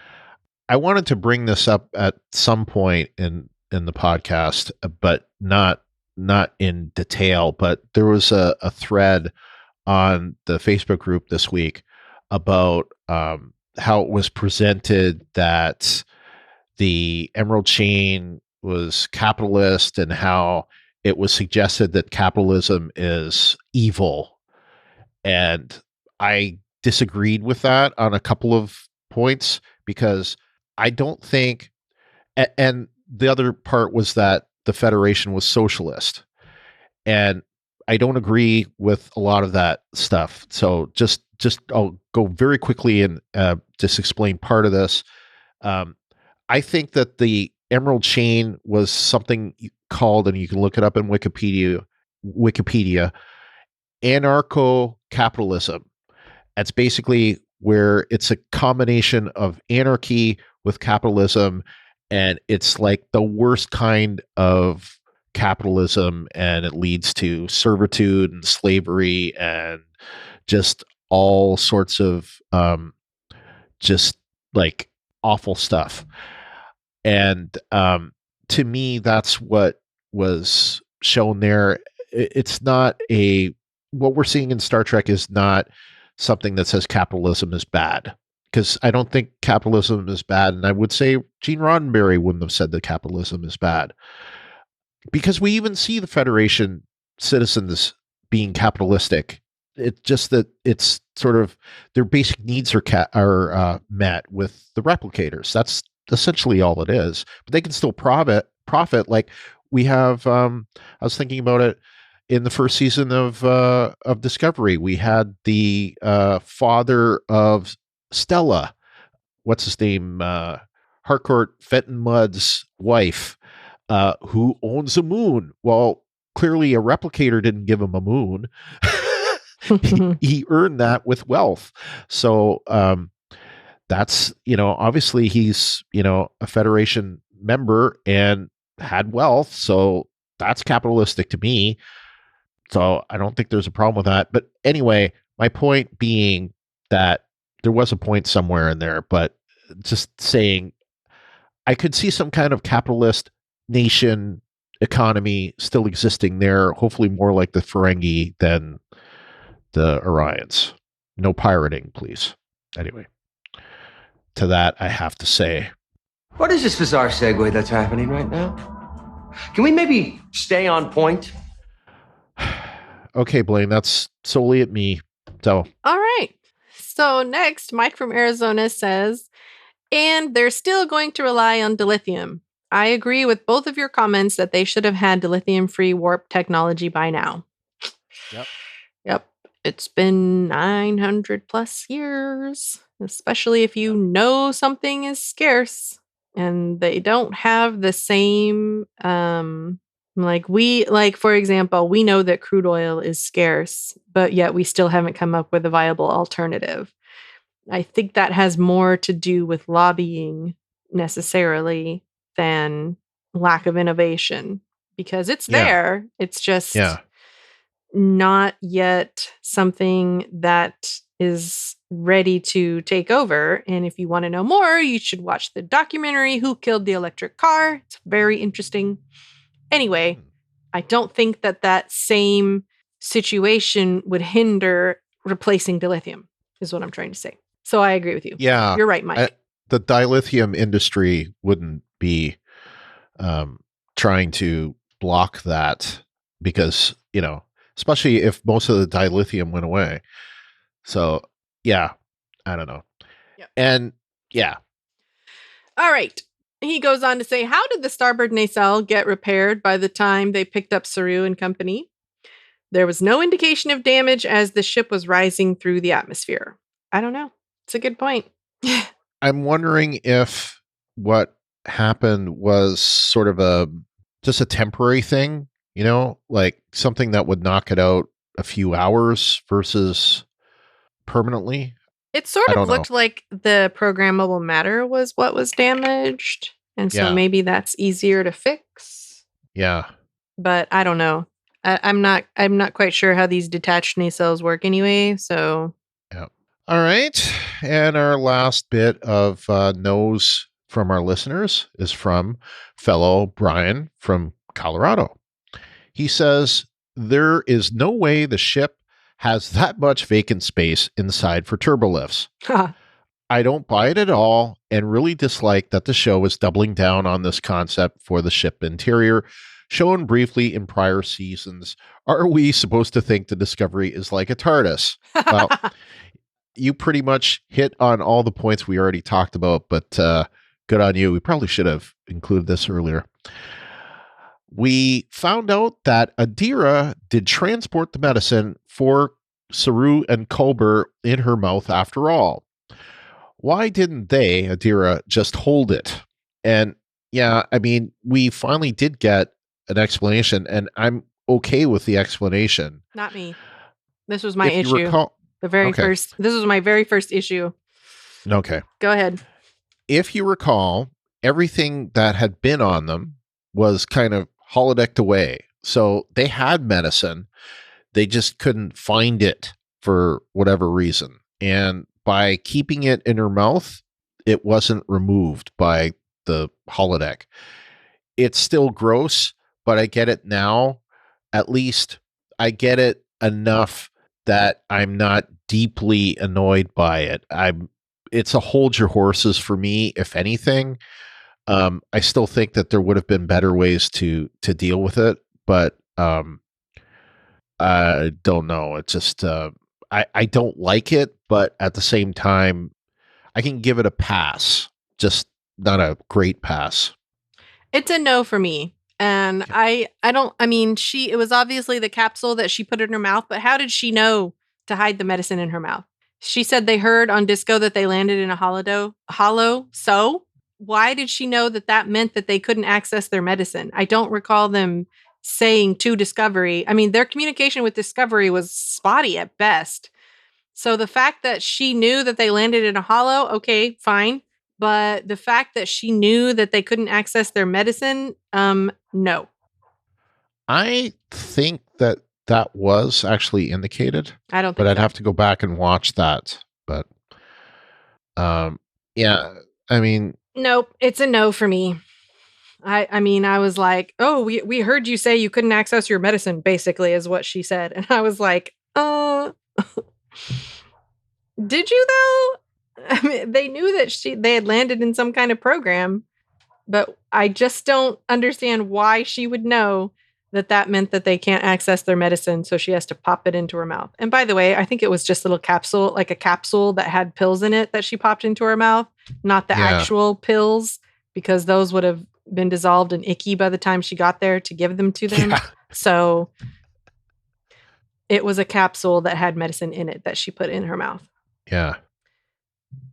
It made no sense to me at the time that she was doing it at the end of the first episode. I'm like, why is she doing that? Which is why I said, no, she's just taking the medicine, because they gave no indication that she should know that.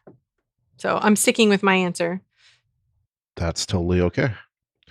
Everything involving Gray is a hard no for me.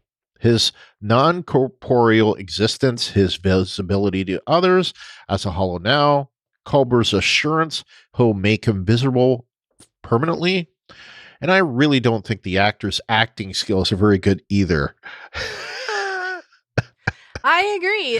It's a hard no for me, and it's also a hard no with the fact that there is no way that Gray should be able to get to the edge of the program and look out, because, as he himself stated, he's not corporeal. He can't exist outside of the hollow. So the minute he gets close to the edge of the hollow program, poof, he's gone. Yeah. So that was a hard no for me. I wondered about that one too, actually, now that you say that. It's like how could he get out of the holodeck? Yeah. He shouldn't have been able to, as we have seen time and time again, unless he had some kind of attachment to him, as with the Doctor.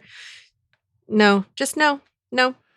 Unless he was able to peer out and look at it, but clearly the Doctor said that he had to go out there to. So yeah, I don't get that either. Yep. And it's funny when you said about the acting skills, I did a flashback to you complaining about Patrick Stewart and Picard. So I would say good, bad, or passable acting aside, and I don't know, it's debatable. I can't say that he's the best actor I've ever seen, but I didn't really have a problem with his acting. But yeah, that whole Gray thing is a bit of a head scratcher. I don't know. I have more things to say about it, but I don't know. There's just issues with the whole thing in general. But beyond that, I don't know. Book flying the spore drive is not very believable, and it was too risky for them to try with no prior testing after initiating the warp core overload. It was a huge risk and, frankly, was a reckless decision for Burnham to make. I agree with you to an extent, is what I would say to that. I think that there was a lot of what if, and might work and might be possible. I think that it was really their only option, and the main thing I think was that they had to destroy the Viridian, and if it meant destroying Discovery in the process, then that's what they needed to do. But why did they need to destroy the Viridian? Yeah, I don't know. Because I'm thinking to myself, they really didn't need to dump the warp core. All they needed to do was pop out. And if they could pop out anywhere away from the Viridian. Uh-huh. So if they really had to destroy the Viridian, they could have popped out and then popped back in if they could pop out. And then they could pop back in knowing that it would work. I mean, all of these things, we've seen the spore drive is instantaneous, right? So right. You jump out, you jump back in, drop the warp core, jump out. Yeah. So I understand what you're saying. My issue, though, I think is not Book driving or flying the spore drive or operating it or whatever, navigating it. It's really more the whole, like, I agree with you, the testing thing. And then it is a risk to, okay, we've done this. There's no going back. Now you have to. Yeah. So I agree with you. I think that they could have just left. And so I don't know. Or they could have been ready to eject the warp core if they couldn't leave. Yeah. You know? Because I agree, you can't let the Viridian have the discovery. That's not an option. Right. But yeah. All right. That is it for our no's from listeners. Ruthie, what do you have for no's? Again, Osiris has insider information that she simply should not have. And I don't know why. Not explained at all. I had that in my nose as well. Knows things, and she shouldn't. Yep. I brought up the example. She knows that the primary shield emitter is disguised as their secondary deflector array. Yep. How exactly? Not explained. There's nothing there that, it's just there. So, yeah. Yeah, I was kind of looking for this after our discussion last week, and that was the one that was like, oh, here we go again. So, yeah. This might be semi-nitpicky, but I don't really care. So Burnham is standing on a glass ceiling, and yet she still manages to fall through, even when she knows she's standing on a glass ceiling and firing through it. How did that happen? Yeah. Wondered that myself. I didn't put that in my nose because I didn't really think about it to put a no in it, but it really did seem odd. It stuck out to me because I rewatched it. I rewatched that scene the first time I watched the episode a couple of times because I was like, what? And then when I rewatched the episode again, I also rewatched that scene a couple of times because I was still like, what? Yeah, no, that was a no. That was a no for me. Okay. I have some things that I'm like, I don't know if this is a no or a hold your horses, but I'll make them hold your horses, I guess, except for Stamets. I understand his distress, but he is really losing his Yeah. I mean, he's not acting very Starfleet at all. Nope. I get it. Your whole world is in that nebula, but at least half of your whole world signed up for Starfleet and volunteered to do the mission, and the other half volunteered to go down and save the first half. So what's the problem here? And yes, especially at the end, I mean, this might be a tad bit strong, but this is what I wrote in my notes. Stamets being a little bitch. I would have preferred a nod or something. He definitely was butthurt. He was totally butthurt about it. And I was like, really? So you can't look at that and understand why she made the decision she made? And hey, look, everybody's alive. Like, you still can't let this go? Stamets seems to be, and I think this has always been the case, a very reluctant Starfleet officer. Like, he is there for the science and not much else. Like, I don't know. Which it's makes almost me think, like, why are you here then? Yeah, he's there because that's the only place that would fund the spore drive, But then again, his partner, I can't even remember the guy's name. Culber. The guy, No. I'm Oh. not talking about Culber. I'm talking about his like scientific partner, the guy that died in Contact Is for Kings. Oh, sorry. It's very That confusing. guy, Strahl or something like that, was his name, I think. I have no idea. Anyway, was it Strahl was the one that, assuming that's his name, was the one that, like pushed to go to Starfleet and he reluctantly, became a Starfleet officer? Or were they already there? I don't know, but he's always seemed to be reluctant. But I always thought of him as definitely a good science officer or a good scientist. Certainly an essential person because he's the Spore pilot, but not much of you'd never put him in command of anything. That's exactly what I was thinking. I was like, this guy, no. Like, it doesn't make any sense for him to be chief engineer because I don't feel like he could be chief of anything.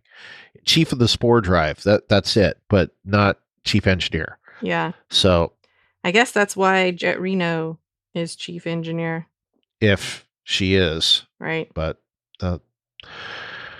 yep. So, yeah, I was displeased with Stamets. I'm like, come on, man, get over yourself. Everybody lived. I agree. Anything else? Oh, no, that was it. I said I didn't really have anything else. Most of my everything else is probably going to be hold your horses. Okay. Unless I agree with you on some of your stuff. Well, most of what I had written down here has already been said. So I don't really have too much more to say except for the last 2 points, because I think one of them we talked about already, but we talked about before we started recording, I think. You can tell me after I say it, but first thing I know we didn't say, that was pretty damn fast to restore from backup. Yeah, no kidding. That's true. I've restored my computer from backup and it took hours. Yeah. And what I did last week, it took hours just to make a backup, much less restore it. So that just seemed kind of nutty to me. Maybe she had an assist from the Spore data. Who knows? Sphere data. Yeah. And I just don't like those asymmetrical parts of that uniform, specifically the bottom. That would drive me crazy. Like it's like when you're buttoning a shirt that has buttons that go all the way down, and you misalign the buttons, and you end up with one side that is lower than the other. That's what it's like. It's like that the uniform that they came up with. The one side is lower than the other, and that would drive me nuts. Whereas I have owned asymmetrical clothing and currently have a shirt that I love that's asymmetrical, so I have no problem with this. All right. It could be a quirk of mine, but I don't know. I'm not, you will never find me in a uniform. I am definitely a huge Star Trek fan, but I have never been a cosplayer, and I will never be a cosplayer. That is just not the only thing I'll do. Is I'll put on a hat or a shirt, that says "Live Long and Prosper" or "Disco." That disco shirt I have, or my Picard hat, or my Star Trek hat that has the Starfleet insignia on it. I used to have like an Next Generation hat, the Deep Space Nine hat back in the day. That's the extent of mine. So you'll never see me wear anything. So, oh well. But that kind of shirt would drive me crazy at the bottom. So that's my take on it. All right. So anyway, we've been long enough this episode. I knew this was going to be a long episode, but let's go to our Hold Your Horses. Hello, this is Captain Tilly. What the hell? What the hell? Hold your horses. That still makes me smile every time. It does. Comic Geek Kev says, good horses aren't enough. He says, really? Waiting till the last episode to see Sahil again? Yes, it was great to see him, but I had really hoped for more. He was such a good character in that earlier episode. That hopeful spirit would have been nice to see more of. Yeah. I wouldn't disagree with that. It would have been nice to see him more, but I was glad to see him at all. Yeah, I liked the bookends. So Yeah. So the turbo lifts are basically just little ships within the ship. I seem to recall one of the short treks showing them on tracks back in the Enterprise times. Well, I mean, it looked like a maglev type of thing, but yeah, maybe that was one of the upgrades they made with the programmable matter thing. Yeah. After all, the floor appears when they're walking, so it makes sense that the tracks would appear for the turbo lifts, maybe. But as you said, why would they need to have turbo lifts except for emergency situations? I don't know. Yeah. But you're right. The turbo lifts. So much that could be said about the turbo lifts, and yeah, I don't get it. But they had already established them to be like that, so it's like if they're going to play that card, they might as well play it again. But still, it's like the Borg. I could see it on a Borg cube, but not so much. Like what happened to what's her name, the sister in Picard, and she gets tossed over by 7 of 9. That I totally buy, because Borg cube, that's a big ship, and her falling to her death, I say great. But yeah, I mean, it did look like what's his face fell to a pretty, I mean, it wasn't infinite, but he did fall down a long way. And and then again, nobody mentioned this, but what about Burnham and her falling? I mean, how did she survive that without a scratch? Maybe it wasn't as far of a fall. I mean, a person can fall off of a roof of a house, a 1-story house, and survive, maybe even a 2-story house. So, or was it that, basically the turbo lift was traveling at the same velocity as Burnham was when she hit it? So yeah, but not necessarily. I mean, I can't do science math, but you'd have to take into consideration mass and volume, and she started falling after it was moving, and she might have been accelerating. If she were accelerating, then I don't know. Someone who can science math should say. Yeah.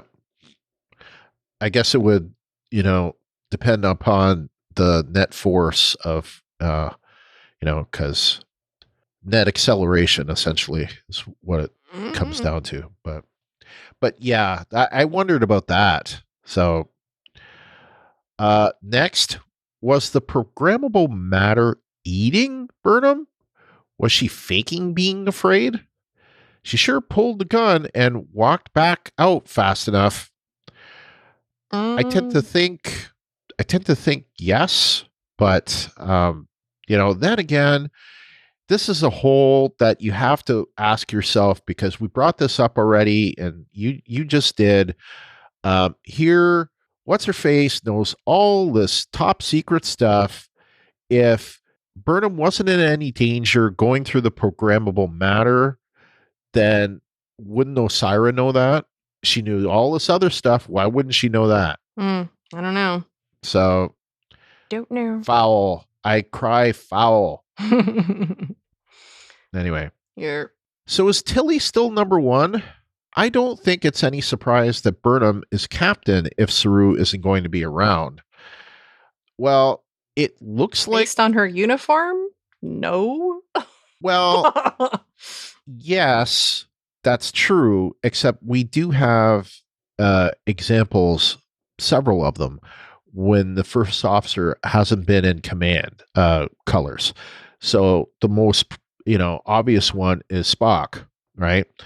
But we have seen in Picard, we saw that Rafi Musiker was in gold when, she would have been in red, but she was in gold.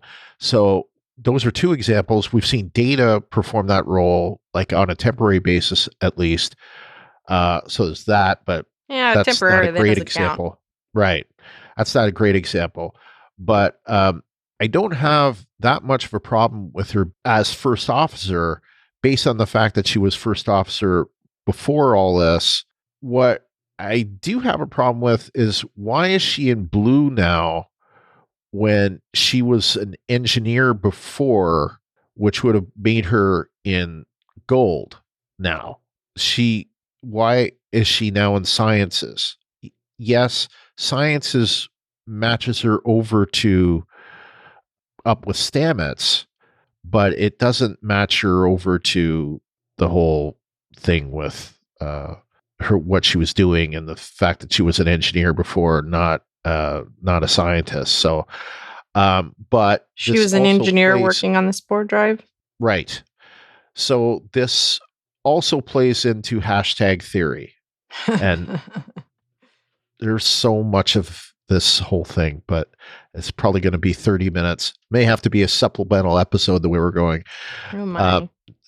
Anyway, it won't be. I'll try to be brief with it, but all right. So yeah, that's it for him.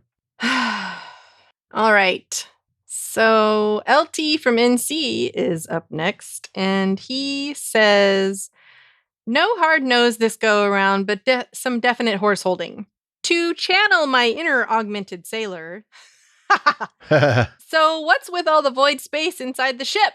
Starships are not that effing hollow inside. Nope. Yeah. I think we have discussed this, perhaps ad nauseum. No one seems to like it. Well, not many people. Somebody seems to like it. Not many people seem to like it. Not many listeners. Not any listeners. I thought someone said they thought it was cool. Well, anyway. That would be going back 2 hours, and I just can't remember that far back. Or 3. Okay, once again, did they use up all the effects budget on the zoom scenes that we couldn't see Book in the mushroom room with his hands in the goo? Say what now? You'll have to explain that to me. I don't know, LT. There was a lot of I see. Okay.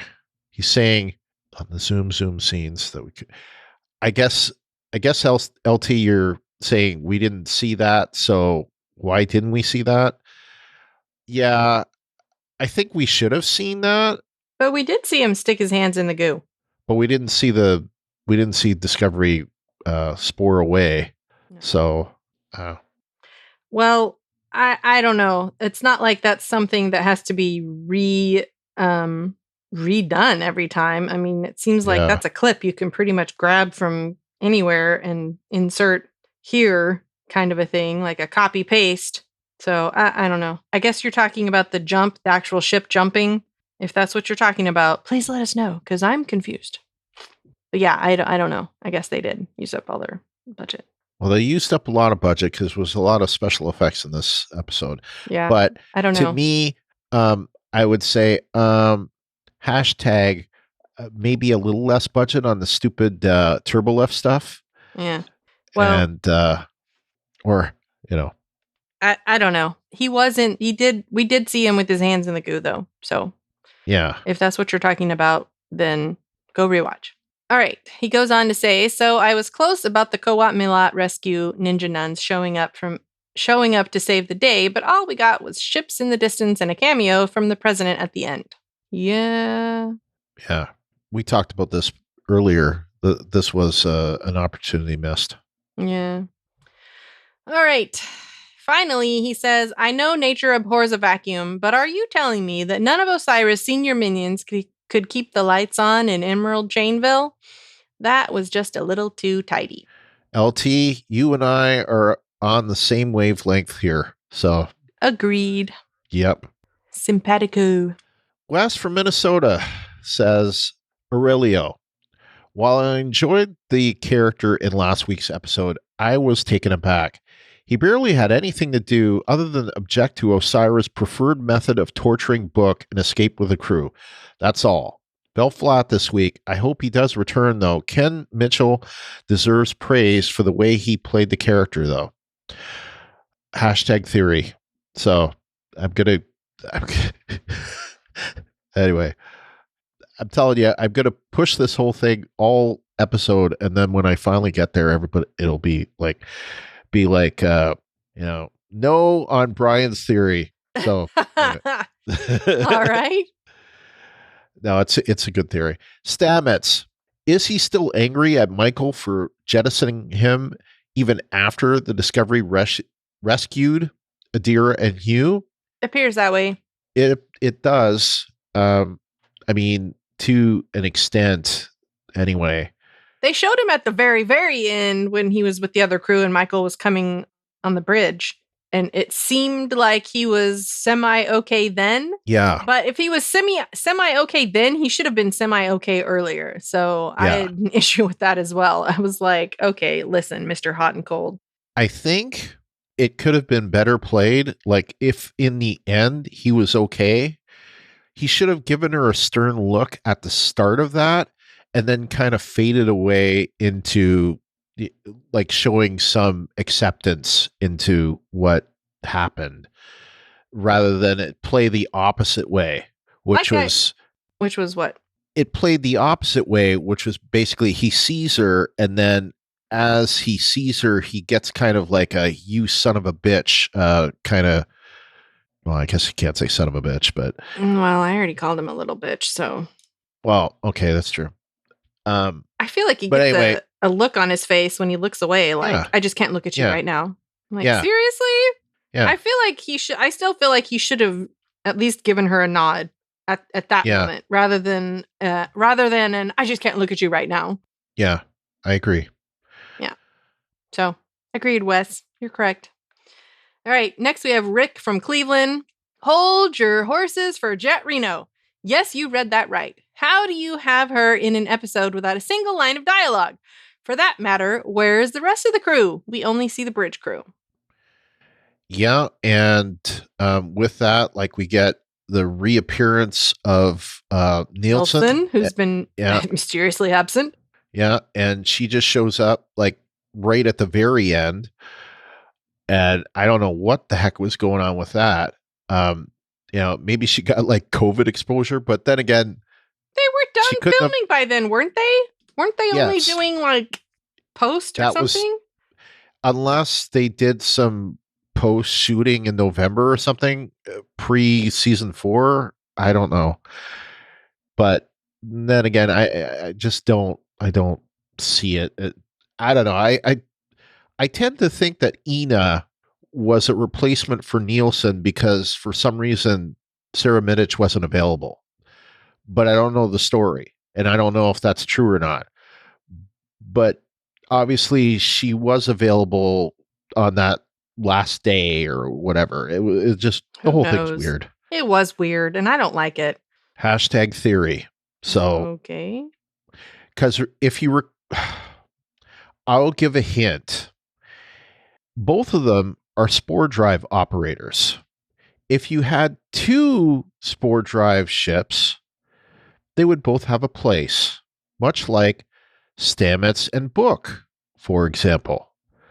That's my hint for what we'll get to. Anyway. Okay. All right. Mike goes on to continue. Captain Burnham, ? Not sure I could get completely behind Admiral Vance's reasoning for offering her the captaincy. Why wouldn't he give her a couple of missions as acting captain first and then decide if she's ready for the captaincy? I can see your point. There's some validity in that. And we talked about this earlier, Wes from Minnesota. If that's where you were going with your point, then I understand it better. And for that matter, like Burnham herself wanted that. Like she thought she would feel better about it because Saru, might come back or whatever. But yeah. I'm not on the whole. I'm usually not a huge fan of I need a decision right now, because that's just not usually how my brain works. I need to be able to mull. So I can see where you're coming from. Admiral Vance should have come back with at least acting captain, and then she could have easily said, okay. So yeah, that's what I think. All right, next. So how did the bot get severely damaged dragging OO from the nacelle, but she had few to no visible injuries after exploding a bomb. Or I should say, finally, Rick from Cleveland says, hold your horses for the .23s. At the end of last week's episode, it seemed like they would be key in retaking the ship. They were cannon fodder and played no real role until the last one helped Owo in the nacelle. Yeah. I agree. I didn't really like that all they did was get blowed up real good. Yeah, I would agree. I kept thinking to myself, shouldn't we keep them around because they've got the sphere data? I mean, hello? Yeah. Yeah, I felt like they were just cannon fodder. I had wondered, like, as they each got eliminated, like how much of the sphere data was getting deleted. Yeah. Well, I mean, I was kind of thinking, okay, they're obviously networked. So yeah, it seems to me that the entirety of the .23s are holding the sphere data. But yeah, how many .23s are there? And how many can we lose before this becomes a problem? Yeah. But what did they really do? I mean, they didn't do anything. Like you said, they were just cannon fodder. So why were they really there? Yeah, why were they really there? Yeah. They didn't do anything like, oh, we'll get this turbo lift door open for you, because that would defeat the point of having all of the bridge crew under duress, losing oxygen. So, yeah, you're right. I agree. Mike from Arizona is next. He says, Jet's back, even briefer than it took Commander Landry to die. Yeah, I mean, we see her in two scenes. We see her fixing the .23 that we just talked about, and then at the end with the new uniform. With the new uniform. That's it. So total maybe 3 minutes on screen. No, not even. Not even. More like 30 seconds. Captain Burnham? Not sure I could get completely behind Admiral Vance's reasoning for offering her the captaincy. Why wouldn't he give her a couple of missions as acting captain first and then decide if she's ready for the captaincy? I agree with that. That makes sense.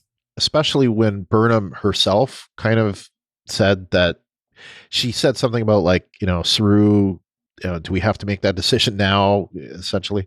Yeah, but I want to wait till Saru comes back. Yeah. But I don't know. I tend to think that I don't, as we said before, we like the fact that she's captain. We don't like how she got there. So, yeah. And I think, I mean, for me personally, I'm not a huge fan of I need a decision right now.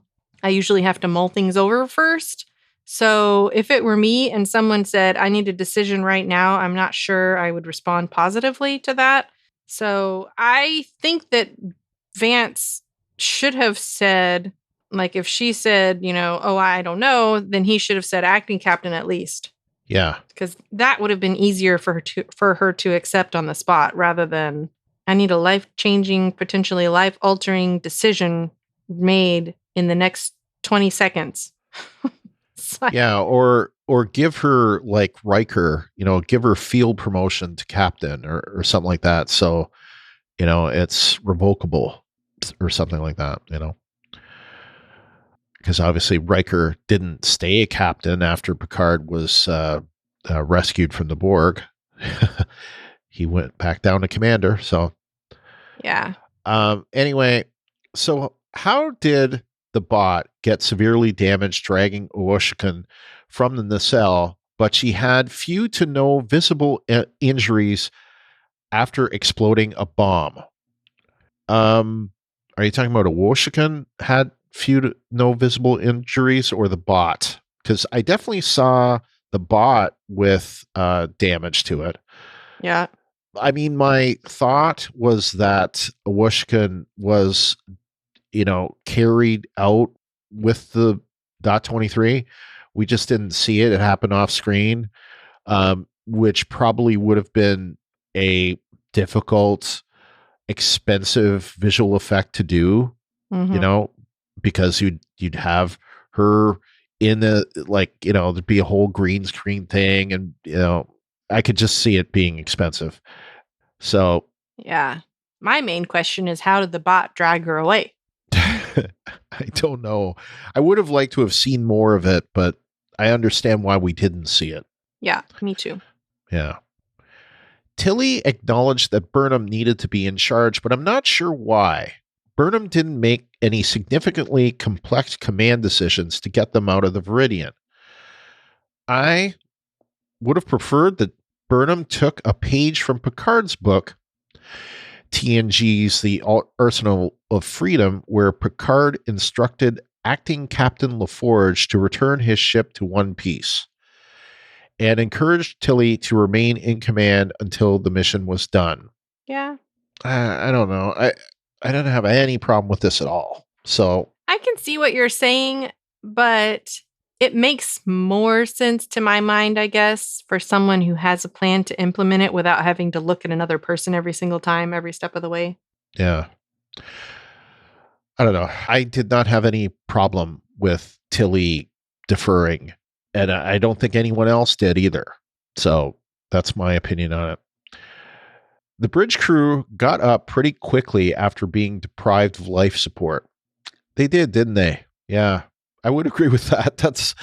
I mean, we've seen this before, though. It's not exactly a shock, but yeah, I was going to say this is pretty typical TV recovery after no oxygen. People, I have no idea how people really react after being deprived of oxygen. If they just wake right up and everything is fine, probably not. But yeah, certainly though, we have seen this even happen within, Star Trek, like TNG. I know that there's been several times when the crew were deprived of oxygen and, within seconds they're okay. So I don't know. I mean, I guess that would be the case if all that happened to them is that they passed out. Yeah. Lastly, he says, let's fly. Not sure about that yet. Man, I do. I am sure about that. I love this. I thought it was great. I loved it. I thought it was very appropriate. And I already, gave you the Lorca thing earlier. I didn't have any problem with this at all. It was great. So me neither. I liked it. Yep. I think it was better than Execute. Oh, order of magnitude better. Not well. Saru didn't really give it the oomph maybe it needed. So could have been delivery, I guess, is what I'm trying to say. He didn't execute it well. Oh, yep, that's right. Yes, his execution of Execute was a bit off. So you're welcome. I'll be here all week.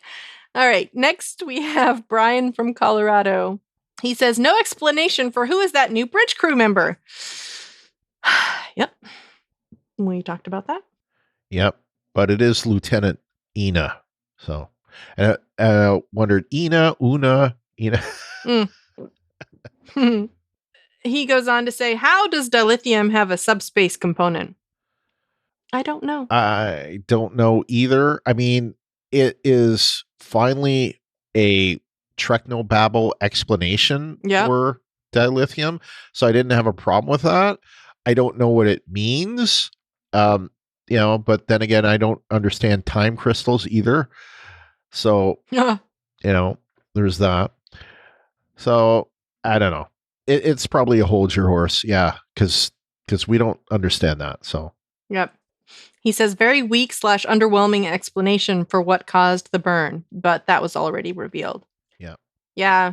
I mean, I was like, until they said sound could travel through subspace, meaning that subspace is a medium, I was like, sound can't travel in space. Yeah. And especially it wouldn't be like 1/7 of a second between starships. I know what the speed of sound is, and it's not that fast. Yeah. Unless it's using subspace, which somehow accelerates it. I don't know. I don't know. I'm like, I don't know everything about science, but I know some things. So, yeah. Yeah. It is Mach 1. It is not warp 10. Yeah, exactly. So, there's a whole movie about breaking the sound barrier. You can watch it. It's called The Right Stuff. Anyway, all right. Finally, Brian says, also, why did the computer core's programmable matter wall absorb Burnham into it? It reminded me of Vera in Superman 3. That's a good point. You know what would have been a better thing if Burnham was absorbed into the replicator matter? Oh my gosh. It would have been, hey, those apples, they're made of shit. And Burnham. Okay. Not serious, people. Jokes in poor taste go to Brian. Yes. I was talking about cannibals earlier, so there you go. Oh my goodness. All right. Do you have any hold your horses? I do. Probably, I don't know if this was my biggest one. I will just start and randomly throw things out there. I still don't understand what purpose it could possibly serve to change their appearances in the Hollow. I mean, if they were species he had never seen before, never interacted with, then I could see it, but they weren't. So to me, it appears that the only reason they were changed was to create conflict. Yeah. And it wasn't organic, so it was created to serve the story, not the other way around. The story didn't create it. It was done to disguise Saru's appearance and to give Doug Jones a chance to be out of makeup. That's what it almost. That's what it feels like to me. Yeah, exactly. And a chance, so and a chance for and a chance for the other actors to have makeup when they don't normally. Yeah, so basically it was a chance for Saru to cosplay as a human and for the other actors to cosplay as other aliens. Yeah, exactly. And to create conflict. Yeah, pretty much. Pretty much. I didn't like it. I don't really understand Sukal. He's childlike and yet not.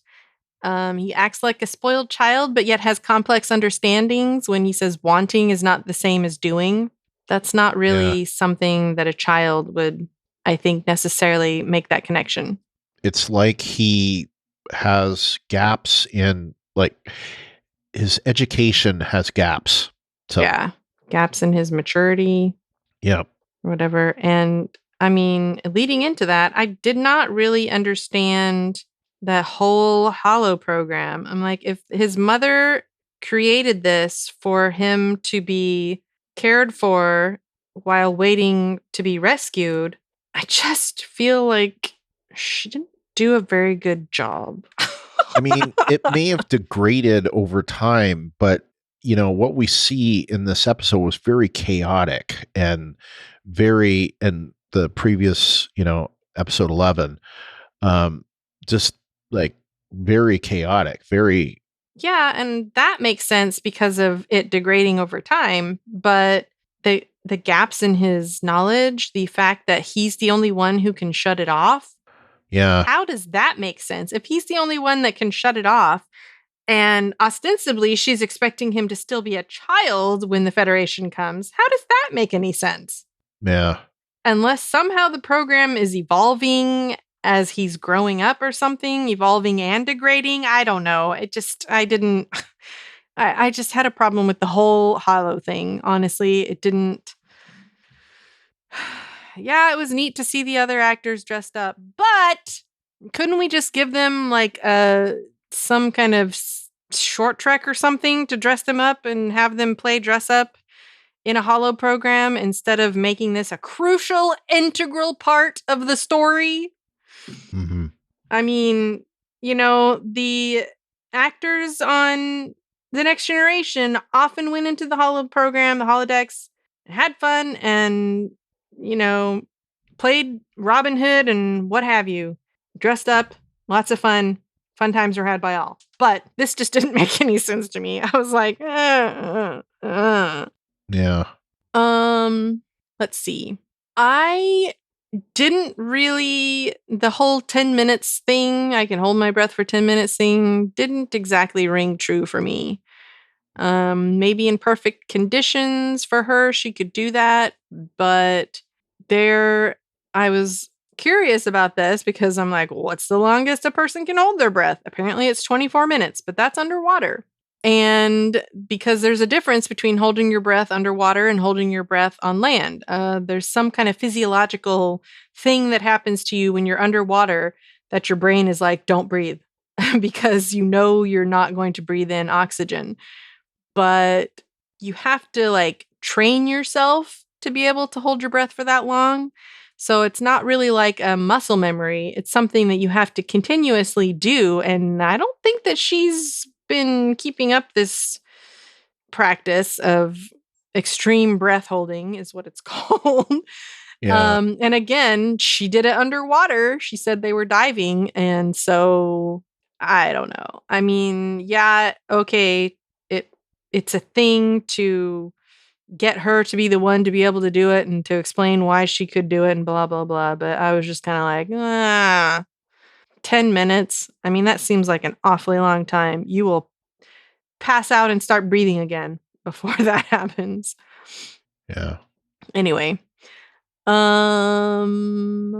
see. I was a tiny bit disappointed that Tilly didn't say you have to finish the mission. That's an order instead of please. Yeah. Yep. Also, if the Viridian had the capability to basically open up and haul the Discovery off, why didn't they do that in the first place? Why did Osira waste the dilithium by having them fly separately? Yeah. That just makes no logical sense to me. Good point. Yeah. Plus, it's a target. So when you try to protect it. Yeah. Yeah. I didn't get it. It's like they busted out. The Viridian should have done the thing and they should have taken off. But again, because reasons. Yeah. Okay, finally. My issue with the new medical uniforms. So, with the new uniforms, it was basically the medical uniforms. So the medical uniforms went from white to blue back to white again. Well, I mean, I don't have a problem with them being white. I had a huge problem with them being white. I've always had a problem with them being white. Like, especially when they're covered in blood. Okay, well, that's,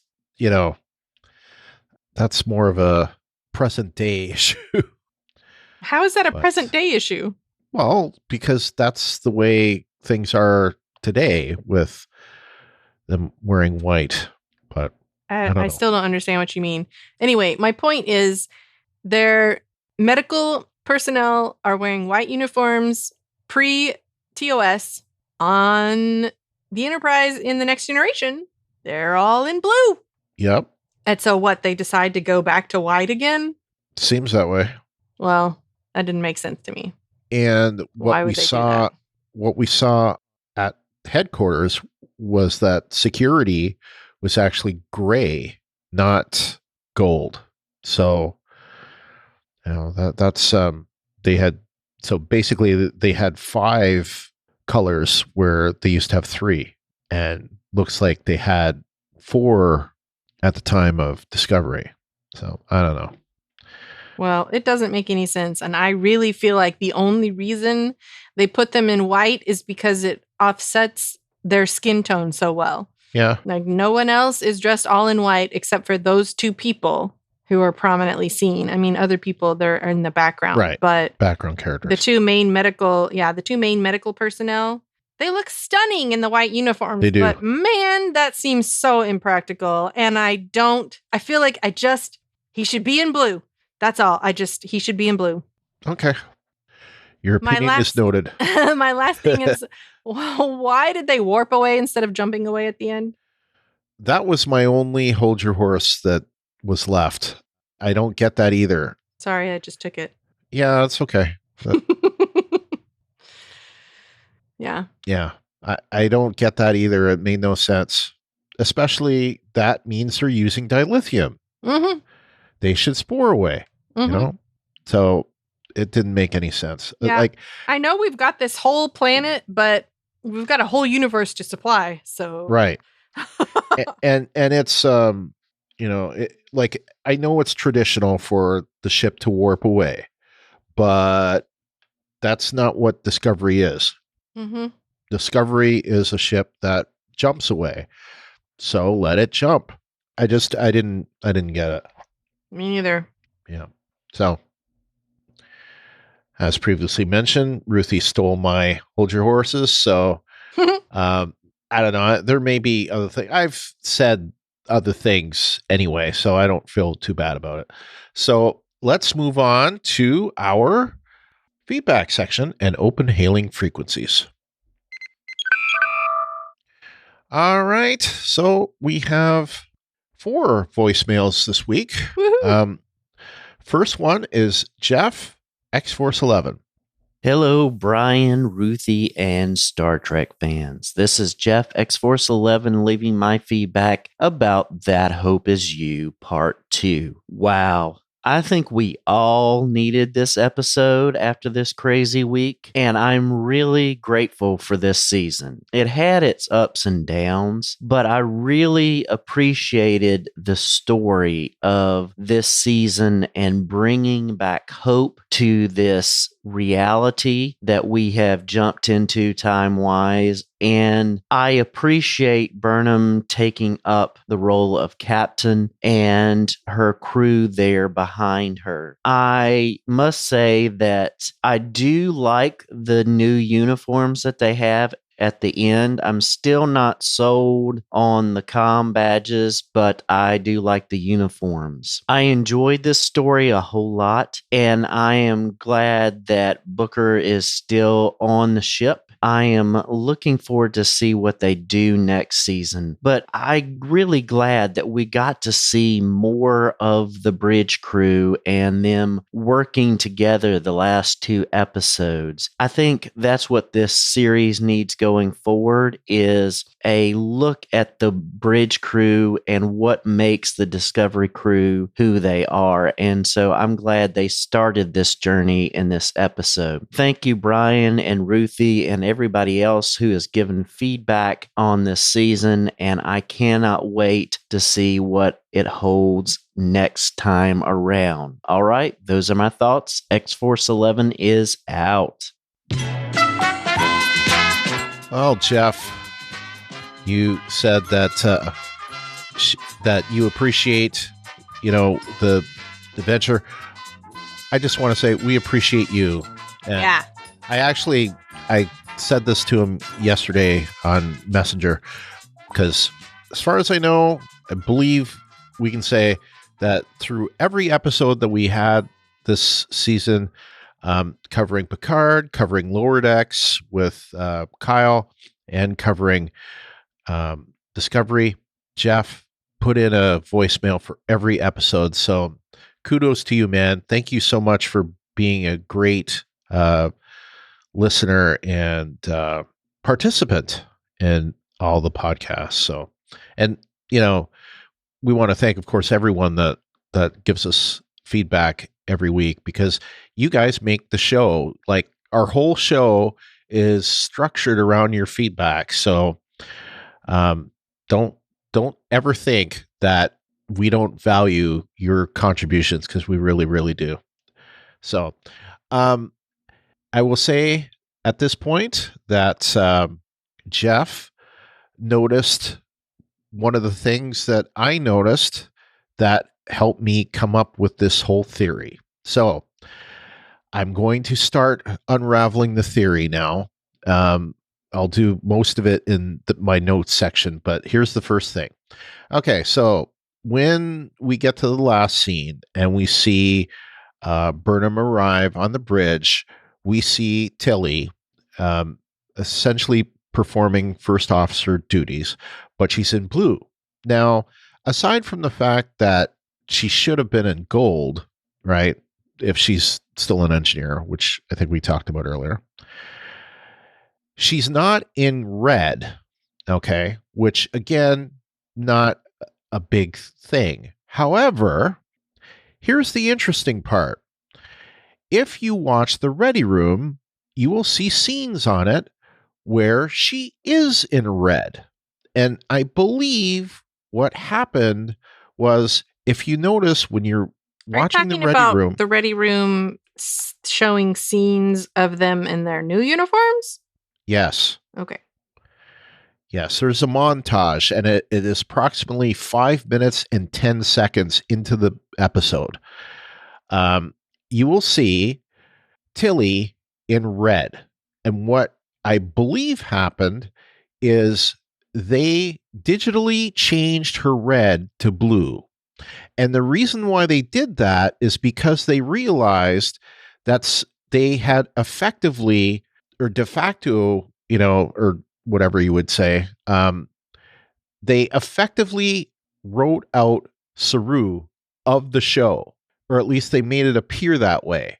So to backpedal some of that, they changed her color because they didn't want to make it seem like if Saru joined back with the show, he couldn't join back as either first officer or captain, right?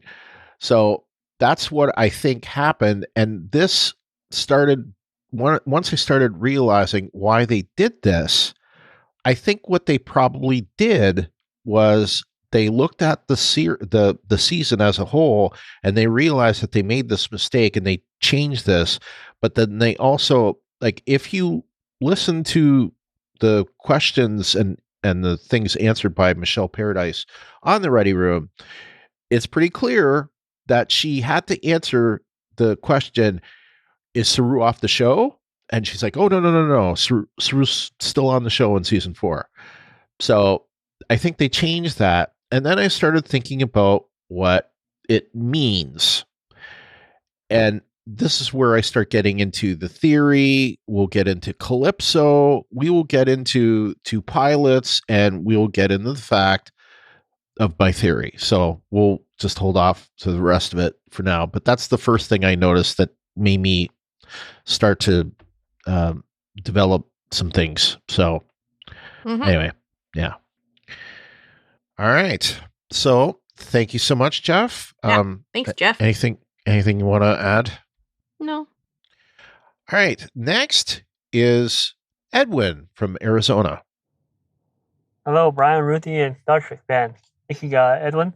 And yeah, I just wanted to comment on the final finale of Discovery. I thought it was okay. I wasn't overly excited, but I wasn't overly disappointed either.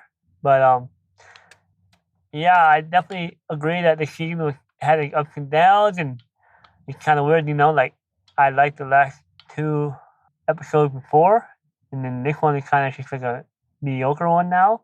I don't know if they rushed it or what, but my question is, I started this journey, with Discovery season 3.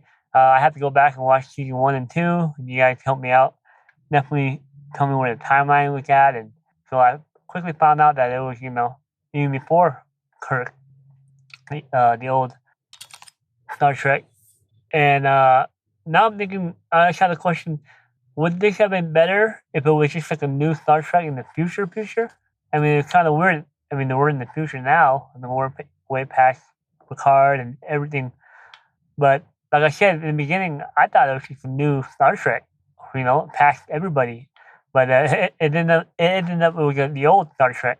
So my question is, do you think the show would have been better if it was just a new Star Trek in the future? I mean, new characters, everything. That's just thought I had. That's all. Thank you again for everything you guys do, and I'll talk to you guys later. Bye.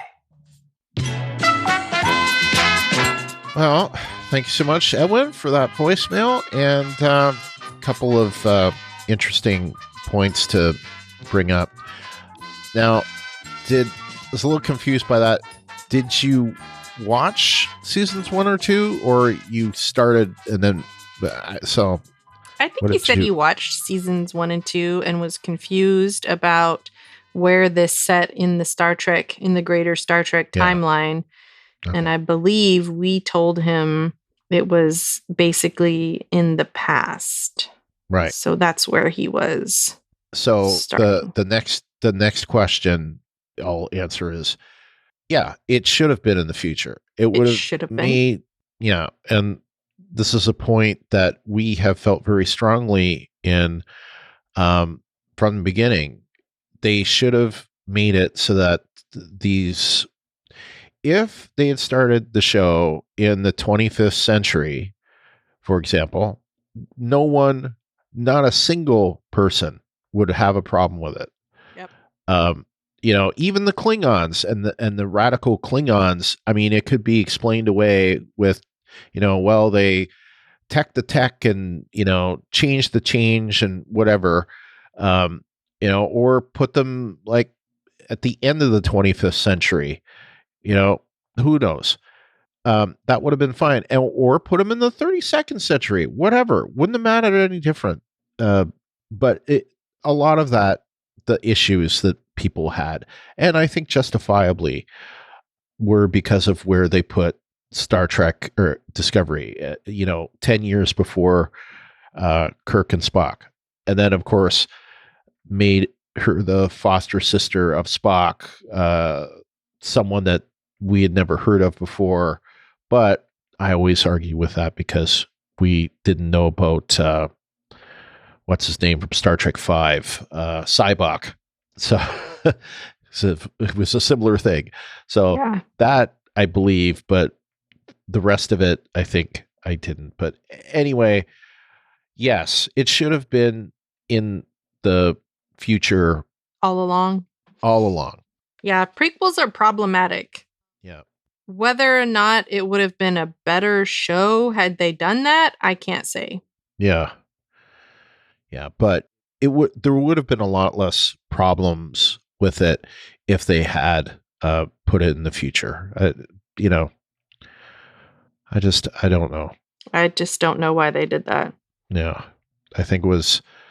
I personally think that it was, what's his name? Brian Fuller was attempting to reboot Star Trek much like they did with Battlestar Galactica, right? So this was like a new re-envisioning of Star Trek. So they did it wrong. Yeah, but they did it wrong because they didn't, take it far enough. Like they kind of stopped and, tried to make it fit with the story, but not make it fit with, like, I mean, there are certain, using your Battlestar Galactica example, they did certain things, changed around certain characters. Starbuck is female now. I personally had no problem with that. That to me, I had no problem with that. The problem that they did with Star Trek is they weren't using the same characters, so it wasn't a reboot. They're trying to shoehorn in something, and that's the issue with doing prequels, is that you have too many landmines that you could potentially explode. And they exploded a lot of them, and they ended up in the future anyway, so... Yeah, I think it was one person's ill-fated attempt at doing something that ultimately didn't work out. That's what I think. Like you said. Yep. Because he's also the one who made the crappy updates to the Klingons, right? Yep. I mean, everything we've ever heard is that this was Brian Fuller's decisions to do this. So, and isn't he the one who, before he left, went like way over budget or something as well? Yep. And you can see why. Look at the Klingons. Look at how elaborate those stages were. I totally get it. So, yeah, I feel like they would have been better served just scrapping whatever he had done, Brian Fuller, and starting over. Well, let's not go there. It's a great show. It's not a perfect show. We've had our issues with it this season. And I think that they've made a lot of good course corrections, and I think they did. Yeah. I'm not saying that the show as it is now is not worth it or worth watching or whatever. I'm just saying they had to do too many things, make too many adjustments, course correct, blah, blah, blah, all that stuff. It would have been better for them had they, at the time, just said, you know what, we're just going to start over. Same actors, let's just go in the future. Yeah. Instead of trying to recreate the past. It just doesn't always work. That's what I'm saying. Not that they should scrap the show as it is now. Yep. Yeah. I can't disagree. I mean, the only thing they would lose out of it would be the Spock thing, but I don't think they needed Spock. Yeah, I don't know why that was even ever a thing. Yes, I really enjoyed season 2 much better than season 3, but I don't think that they needed to go there. I was more trepidatious about season 2 than I was about season 1. I mean, I'm sorry, season 3. And it turns out I liked season 2 better than I liked season 3. So. Yep. Anyway, that's what I think, Edwin. All right. So let's move on. And we've got Fred now with his voicemail.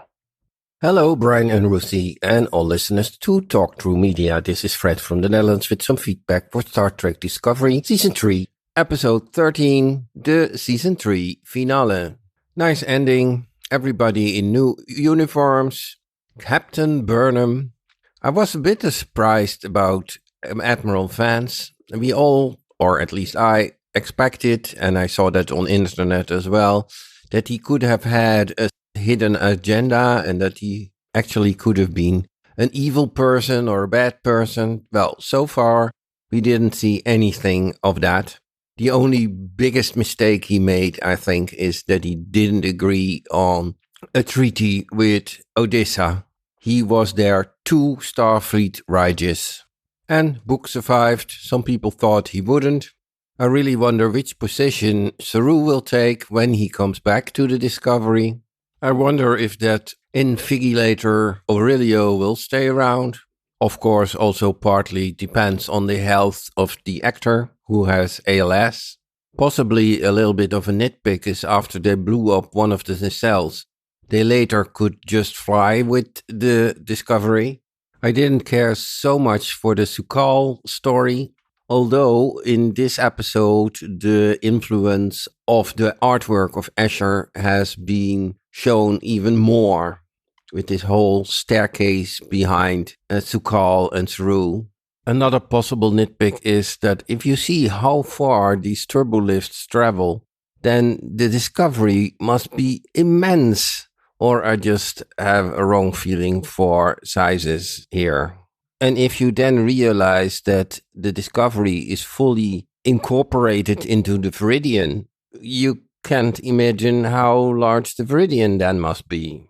I don't know why they took this name, by the way.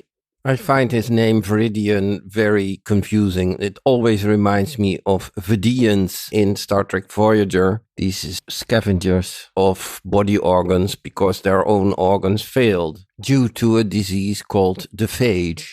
Okay, Ruthie and Brian, thank you very much for this nice 13-week ride.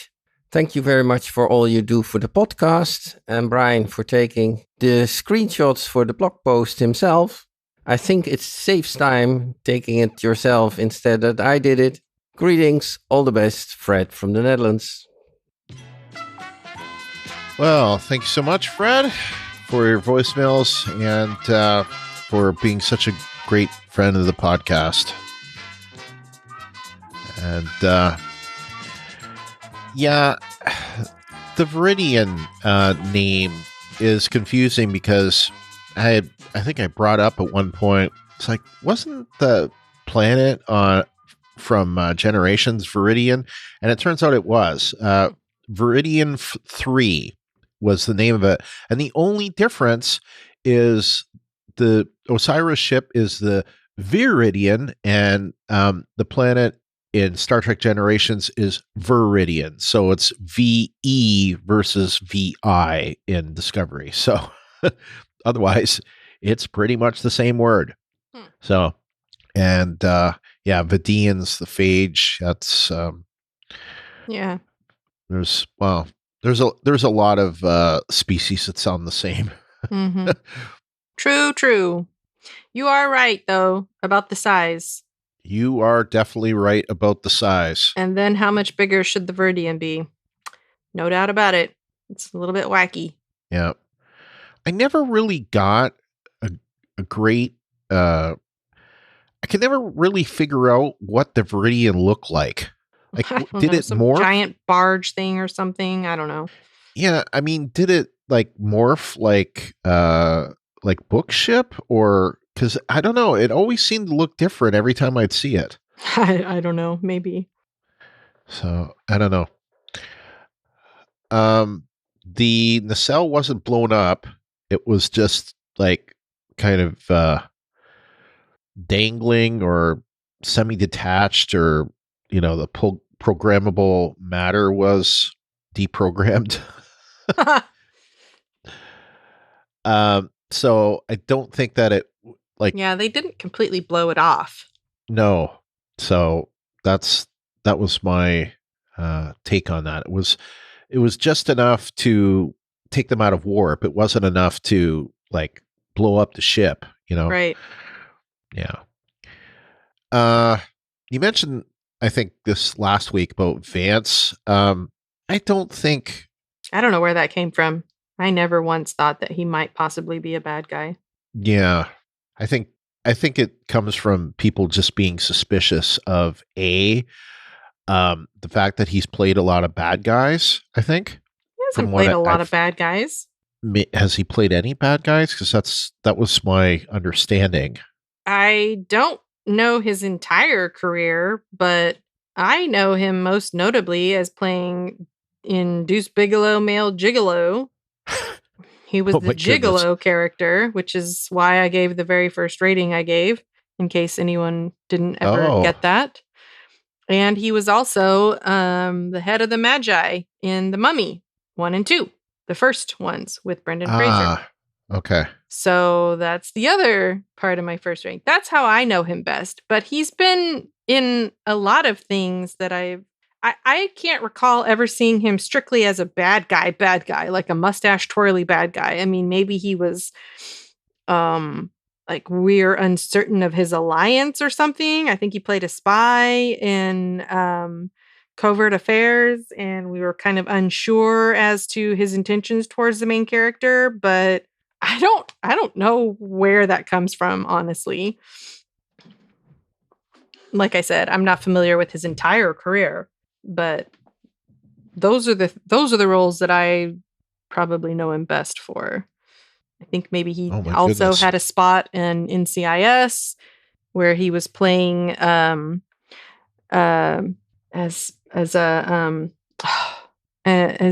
what are they called? The Israeli CIA people. What are they called again? Oh, I can't think of it. He also played a Mossad? Yes, the Mossad. He played a pretty basically decent guy in Resident Evil. I mean, if you pull up his IMDb, he's known for The Mummy and Deuce Bigalow and Resident Evil. Yeah. So. Yeah, I was just picking up, looking at questions, looking at pictures of him from The Mummy. And yeah. It's like, oh, okay. Long hair. Mm-hmm. Obviously, it looks a lot different now. Long hair, tattoos on his face. Yeah. Yep. Looks totally different, but I've loved him ever since he was in that movie. And since I saw him in that movie, I should say. So I don't know. I don't know where that comes from. He might be a bad guy thing, but I never once thought that. So. Interesting. I guess that's it. Do you have anything else? No. Okay. All right. So we have one more voicemail. Yay. And this is from Trey from Pittsburgh. Yay. Hello, Brian, Ruthie, and all listeners to Talk Through Media. This is Trekkie Trey, the Trekker. Say that 3 times fast. Dropping a voicemail about the season finale of Star Trek Discovery. This episode by far was my favorite episode of the season. I also went into this episode knowing that it was going to be my favorite episode of the season. It has to be. It is the part 2 of the part 1 that started all of these questions that I had in my mind. And they answered those questions. Yes, along the ways, I've had little questions here and little questions there. How does this work? How is this possible? But I think they did a really good job of wrapping that up and really not leaving me with any questions or unresolved anything going into this new season, which is the best way to be. This is how they left us after season 2 going into this season. And I am just happy as a clam that we are going into the 4th season with another fresh slate. I think that they wrapped up the burn nicely. I think that for as believable as it is, they did a good job explaining it. The emotional connection that developed between Saru and Sukal, just naturally forced Saru off of the ship. And it makes me wonder, wasn't this maybe the plan all along when it came to the show to have a natural progression to allow Michael to actually take over and captain? So that's a nice exit for Saru to maybe become an ambassador or something. But I don't see him ever reporting to Michael Burnham. I took a different approach when watching this episode. When I watched this episode, I didn't question anything. I just said, anything that I was wondering about or saying, let me hold my horse, or no, I just go, So instead of saying, whoa, I'm going to hold my horse, how's Gray a non-corporeal life form and not just a projection from Adira's mind? And how is he able to walk outside that hollow and not get burned? I just go, As I was watching the entire Federation fleet fire on Discovery, no damage, I went, When Osira pushed Michael into the data core, I went, When Book was able to operate the spore drive, I went, Ovo survived the magnetic blast, but the dot did not. I went, I really think that they could use the Federation Kelpian hollow technology, which is probably still accessible, combine it with a mobile emitter, and boom, Gray is a real boy again. I did like this season's overall theme of family, camaraderie, companionship, connection. And I think that Michael Burnham in her speech at the end really did show that nicely. I have to tell you that towards the end of this episode, I did get a couple tears in my eye. I don't know if it was the music playing tricks on my brain or the lighting on the television playing tricks on my brain, or, the more likely possibility that the Trek was tugging on my heartstrings, which was then, causing my brain to make me cry. But I didn't cry. I teared. And, that's how you know you had a really good run with a show for a season. A really good season will bring you a nice tear. And I definitely had a tear for this season. And I feel like I have a tear for this season here of Talk Through Media's Star Trek Discovery podcast. So a couple tears shedding. I wish you all well. And I look forward to talking more Star Trek as more Star Trek things happen. Live long and prosper. Well, thank you so much, Trey, for your voicemail.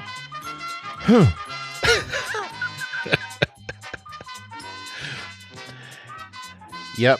I mean, there are a lot of things that you do have to wonder about, and I think we've covered pretty much everything that you brought up. We didn't cover too much about Oshkin surviving and the Dot 23 not surviving, but we did a little bit. But other than that, I think we pretty much covered most of it. Yeah. But yeah, I mean, I really enjoyed this episode a lot. But it's not perfect, and there are some things that you gotta kind of go, and I think a lot of it, I've said this before, it's like you can see the seams, and I think at the end of the season, I see a lot of seams in the writing. And listeners, I don't know if I'll be able to filter this out, but there's some idiot here honking his horn constantly. So Anyway. Anyway. That's funny. I am glad that you are able to watch the episode that way, Trey. It makes me happy for you. And I did. That's how I was treating the whole gray thing, right? I wanted to suspend it because it's like, oh, well, this makes no sense at all. But I'll let it go just because they had to explain it somehow. But then I started thinking about it. It's like, well, why did they have to explain it? Why did they explain it this way? I mean, and what does it mean? Like now that a hollow deck was able to make him, a real boy. Like how did this happen? Why did it happen? Is it the technology, so getting a Kelpian holodeck with a hollow emitter, I said admitter, I meant emitter. Anyway, hollow emitter, a la the Doctor from Voyager, and suddenly you've got, a actual form that can walk about the ship and do whatever. I don't know. I don't know what to say about it other than it's curious, I guess. I like the fact that the character's there. I don't understand why the character's there. I mean, they could have done the same thing by, let's say, here's a way that they could have done it. Let's say they take the character, he's got Tal in him, and he sustains the injury, and the symbiont has to be transferred to Adira. And despite the fact that he's injured, he survives, but he survives in a way that he can't take the symbiont back, right? Mm-hmm. So you have a real boy that used to be joined, and you have Adira who shouldn't be joined, or wouldn't have been joined except for the injury, but is. Mm-hmm. Suddenly you don't have that problem. We have both the characters. Right. They're both there. Right. They could work together or something like that, and it'd just be a thing. So why didn't they do that? Why did they have to make this character that's not a character, that is the imagination but not the imagination? Excuse me. I don't. They could have accomplished this in different ways that aren't so problematic, is my point. Yeah. I think this goes back to my point of like, I want to do this thing, but they don't really think about the best way to get there. I think, and I say this, and I know that what I say could be controversial, but I don't mean it in a controversial way. I think I know what you're going to say. And if you're saying what I'm thinking, I agree with you. Go. Okay. They brought in this non-binary character of Adira. Yes. And I think that was a good thing. But they also realized that they did not have any representation of a transgendered character. So they thought we should have both. So they brought both in. Right. And that's good. And I don't have a problem with it at all. I think having that representation is great. Mm-hmm. And having them have a relationship is great. Why did they have to do it this way? Yeah. I feel sort of the same way. I feel like they wanted to have that representation. They just didn't think about the best way to go about it. I have no problem with having that on the show or expressing that, those ideas, concepts, or whatever, however you want to say it. That's not what I have an issue with. I have an issue with the weak story writing, and the way that they've presented this is not sustainable unless you just want to go forward with having this character in Adira's head the whole time. That's fine. Great. Do that. I don't see the problem with that, other than you've now introduced this. I don't want to be, non-corporeal anymore. It's so hard for me to not be just in your head. Well, of course, because you just gave the person chocolate and then said, now you can never have chocolate again in your life. Oh boy. Or your existence. I just figured out a way they could do it. Well, they didn't do it that way, so there's no point in trying to wish it were that way, but well, I'm just saying, like, well, if Gray is a consciousness, right? And has his own memories and engrams and all of that stuff, those could be transferred to a synth, to an android body, right? So that's a way that this could happen, and we have precedents for that. They could have, but they didn't do that. Exactly my point. I don't know why they didn't. I mean, don't know why they didn't either. They could have done so many different things, but they just didn't, because I feel like they just, I want to do this, and didn't really think about the best way to go about it. They wanted some kind of mystery. And that's really not necessary. We've got one mystery. We don't need every story point in the season doesn't have to be a mystery. So, right. I honestly, I like Gray. I think Gray's acting is fine. I like Adira. I have no problem with either of them as people or characters on the show. I don't like how they're being written. I feel like I just want to tell the writers, do better. And I want to say that about so many things. But yeah, honestly, I feel like it's shoehorned in there just so we can say, look, we've got this representation. I'm like, yeah, you did, but what are you doing with it? You have this great opportunity that you're just squandering, in my opinion. Yeah. I have less of a problem with the way that they're writing Adira than I do Gray. Well, yeah, but I mean, I'm talking about them as, I mean, you can't really have Gray without Adira, so. At this point, yeah. But, we're in agreement. So again, I think both of us are essentially saying the same thing. And I think we're pretty much stating it. Look, I think it's great that these groups are being represented. I think Star Trek is the place to have them represented. I just question how they got there, especially with Gray. Not so much with Adira. Although I will ask this question: where's Adira's family? Okay, like, they present her like she's an orphan or something like that. Like, I think she is an orphan. Is she? I'm pretty sure they said, or declared their orphan status. Okay. If that's the case, that was the reason why they were both Adira and Gray were on that ship. They were both orphans. Oh, basically. You know what? I think you're correct. I think I'm right. Yeah. Yeah. They did say that. Yeah. Yeah. I think they came up in the Trill episode. Mm-hmm. Yeah. Okay. So, okay. That makes sense to me.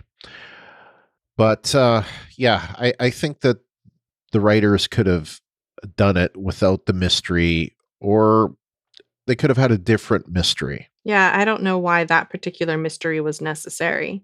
Yeah. I mean, they could have explained, hey, here's Adira and my Trill boyfriend, Gray, and I'm actually the host. I mean, if they'd presented both of them, people would automatically assume that the Trill was the host. So they could have, if they were trying to do like a delay gratification, whatever thing, they could have done that by letting people assume that Gray was the host, right? Yeah. No one would automatically say, oh, obviously the symbiont is in the human. No. So I don't know. I'm right there with you. All right. I think that's it for Trey. Thank you so much for your voicemails. And as we've said, they've gotten better and better and better as we've gone along the season. So yeah. Strictly speaking about the quality of the recordings. Yes. We've been going a long time at this point. So we've got written feedback now, and we have Comic Geek Kev. So I'll take this one. He says, yes, of course, I absolutely loved it. I actually liked the penultimate episode a little more, but this one was still great. I can't believe we have to wait so long for another season. But this can't possibly mean no more Saru. Hoping his sojourn back to Kaminar is temporary. I really thought they were going to take out Owo. I'm so glad the bridge crew made it through. So Sukal has a connection to subspace too? That's like Omega level mutant stuff right there. Yeah. X-Men fans will understand. Mm-hmm. Do they think they will eventually push Detmer and Owo together as a couple? I don't know, but I hope not. I don't think so. There's nothing wrong with having platonic relationships. Not everything has to be a relationship. Yeah. Now, I will say this, and just we're reacting to this specific thing. There's other things to react to before this, but on the Detmer Owo thing, when they meet up again, they hug. There's no kissing involved. It's just a hug. It's a hug between two very close friends. That's what I got out of it. There wasn't anything sexual in it or relationship-y in it. It was two very good friends, maybe roommates. They may be roommates together. I don't know, but they're definitely best of friends. So they probably are. I mean, I don't see why you wouldn't, unless it turned out to be unproductive. I don't see why you wouldn't assign two people who clearly get along well together the same quarters. I mean, that would alleviate many, many headaches for the XO. So I don't know why you wouldn't do that. So it makes sense that they're roommates is what I'm trying to say. Yeah. I don't know. I want people to stop trying to make that happen. Like, not every relationship has to be romantic. Like, people can be friends and still care deeply for each other. So it's kind of funny because we prematurely started talking about that because he actually had more to say. I'm reading it now. It sort of seems that way, but I would have thought Detmer would have objected more to Owo going into the cell. See, and that's kind of my point. We didn't see that, so that invokes friendship, not relationship. That's not necessarily. Hey, okay. But I mean, if you compare this to, say, Stamets' overreaction. Yeah. Yeah. Well, I think that clearly has more to say about Stamets than it does about Detmer. Yeah, because he's a prickly little guy. So I don't. He's not a little guy, but you know what I mean. He's prickly. I'm fine either way. I just thought they were leaning that way, but coworkers being very close friends works too, and I think that's what it is. Yep. To me, that's me everything. Too. Nothing more. It's going to be a depressingly long time till we get to see this crew again. Luckily, all the episodes are there to watch whenever. I'll be watching this season again before too long. I would imagine that a decent percentage of people that enjoy Star Trek also watch The Expanse. Yes. But if you don't, you should. Yes. It's a totally different take on humans in space and how the science of the future would work. Highly recommend it. I second that. Or as they say, echo sign. Yeah. And I will say I love that The Expanse.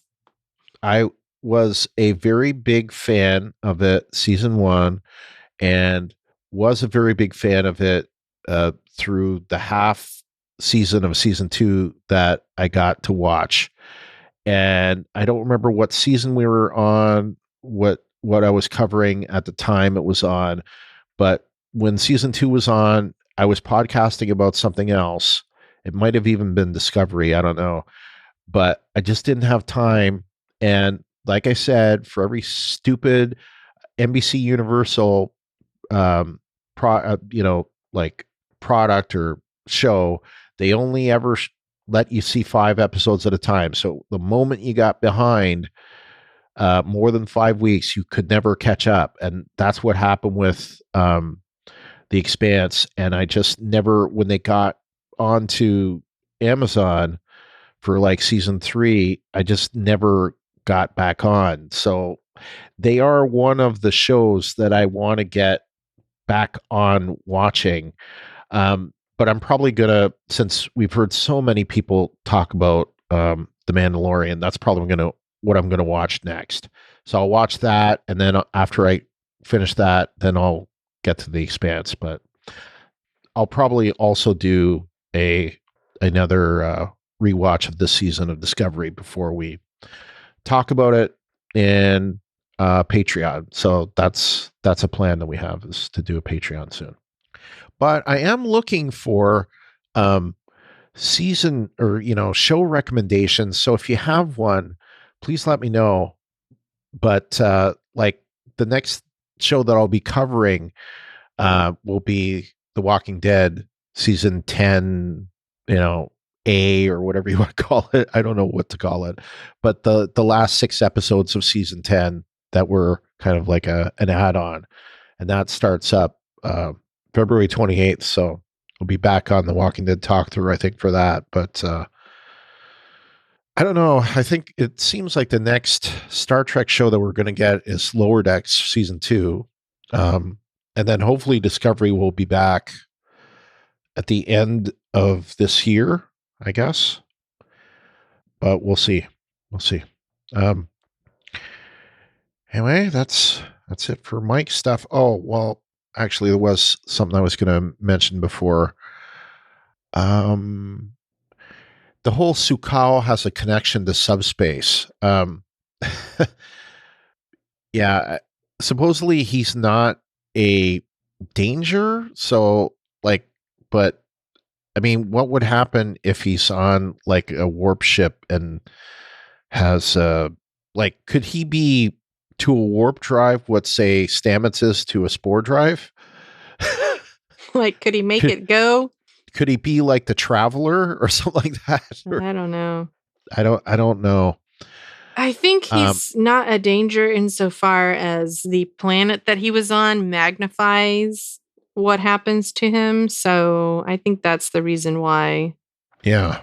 So I don't think we are in jeopardy of losing Saru, but the question right now is going to be, how do they bring him back? When do they bring him back? Will he be part of the permanent cast, or will he be like recurring or something like that? As far as I know, I think he's still going to be permanent, but whether he's going to be back on the first episode, I don't know. But then who knows? There's the whole theory that I've got. So anyway, all right, that's it for Comic Geek Kev. All right, next we have Mike from Arizona, who says, if I just go with the side of me that wants to be entertained, it was a great episode, a la Captain Burnham, and I'd give it a 10 out of 10. If I go with the side that wants it to make more sense, it's harder to feel excited about the season finale, a la Captain Burnham, and the 3rd season altogether. It seems that the entire season was rushed and had too many unfocused episodes. I'm not sure if it's because they don't know how to write for a 13-episode season or what, but I wish they had taken more time with several aspects. First, I agree with your commentary that Osira was not menacing enough. That character should have been better developed. Second, more explanation for why Earth and other founding member worlds left the Federation. They visited Earth once during the entire season. They didn't even indicate that Earth was opening talks to rejoin the Federation. What about Andor and Tellar? That entire subplot about who left and why could have been the main plot for the entire season. I also think they could have done Saru's captaincy better justice by not having him regress so quickly based on a contrived longing to connect with his people. I agree with pretty much everything you've said so far. Yeah. It was nice to see Captain Burnham, but I struggle with the feeling that she's ready for it. They could have also better developed Adira's character. Not once did she consult with anyone on Trill about Grey appearing to her. Finally, I was not feeling Burnham's connection speech. I wanted to hear more of her self-reflection and a clearer demonstration that she is ready to take on the captain's chair because she has resolved her impulses. Overall, I watch Star Trek to be entertained, and I can suspend critical thoughts while watching. However, I wish they had stretched the main plot across 2 seasons and taken their time with further developing the characters and background. Well, I don't agree with that last point about stretching the main plot across 2 seasons. Yeah, I don't know about that either. Yeah. I can't buy that one. But seems like they didn't have enough story for 1 season. I'm not sure how they could fit 2. Yeah. Like to me, I think that they could have tackled the 2 stories separately, like restoring the Federation as the first part, or say the burn the first part, and then restoring the Federation the second part. So do that in season 4, and I think to a certain extent that's what they are going to do. But I would have expected there to be more time spent on the burn itself, and it, like, I don't know, a lot of the whole thing, especially that it's like caused by a 5-year-old boy, screaming out because his mom died, and that's pretty much exactly what I thought happened. Mm-hmm. It wasn't so much a tantrum; it was basically a cry out in grief, and that's pretty much what I expected it to be. Right. So it's just it's a lot to go. It's just I almost feel like they shouldn't have even made contact with the Federation this season, because it was kind of just too much. Just let them connect up with Michael and try to solve this burn problem on their own. I mean, they've got Book. They'd have to, dodge the Emerald Chain. I mean, they didn't find, they were in a completely different quadrant, I guess, from Federation headquarters until Adira basically told them where to go after they got that whole thing situated. So, I mean, they could have picked up Adira. They could have gone on with them. I don't know. I feel like they were trying to tackle too much. And honestly, it sort of seems like it's because they didn't really have enough. Also they did this thing where, let's bring Giorgio along. And they, because they brought Giorgio along, it was kind of like, well, we have to put this. I think part of it they did because they wanted to give Burnham some more room to grow and also doubt, and then come back to the Federation or to Starfleet, and I don't know, grow somehow through Giorgio, and also grow Giorgio so that she'd be ready for her show. Yeah. It seems like they were definitely trying to do too much. Yeah. It seemed like Star Trek Discovery Season 3 was a big washer, and they didn't have enough whites and enough colors and enough, whatever, to do a whole load. So they figured, what the hell, just put it in warm and wash them all together. That's a very interesting analogy, but I think it makes sense.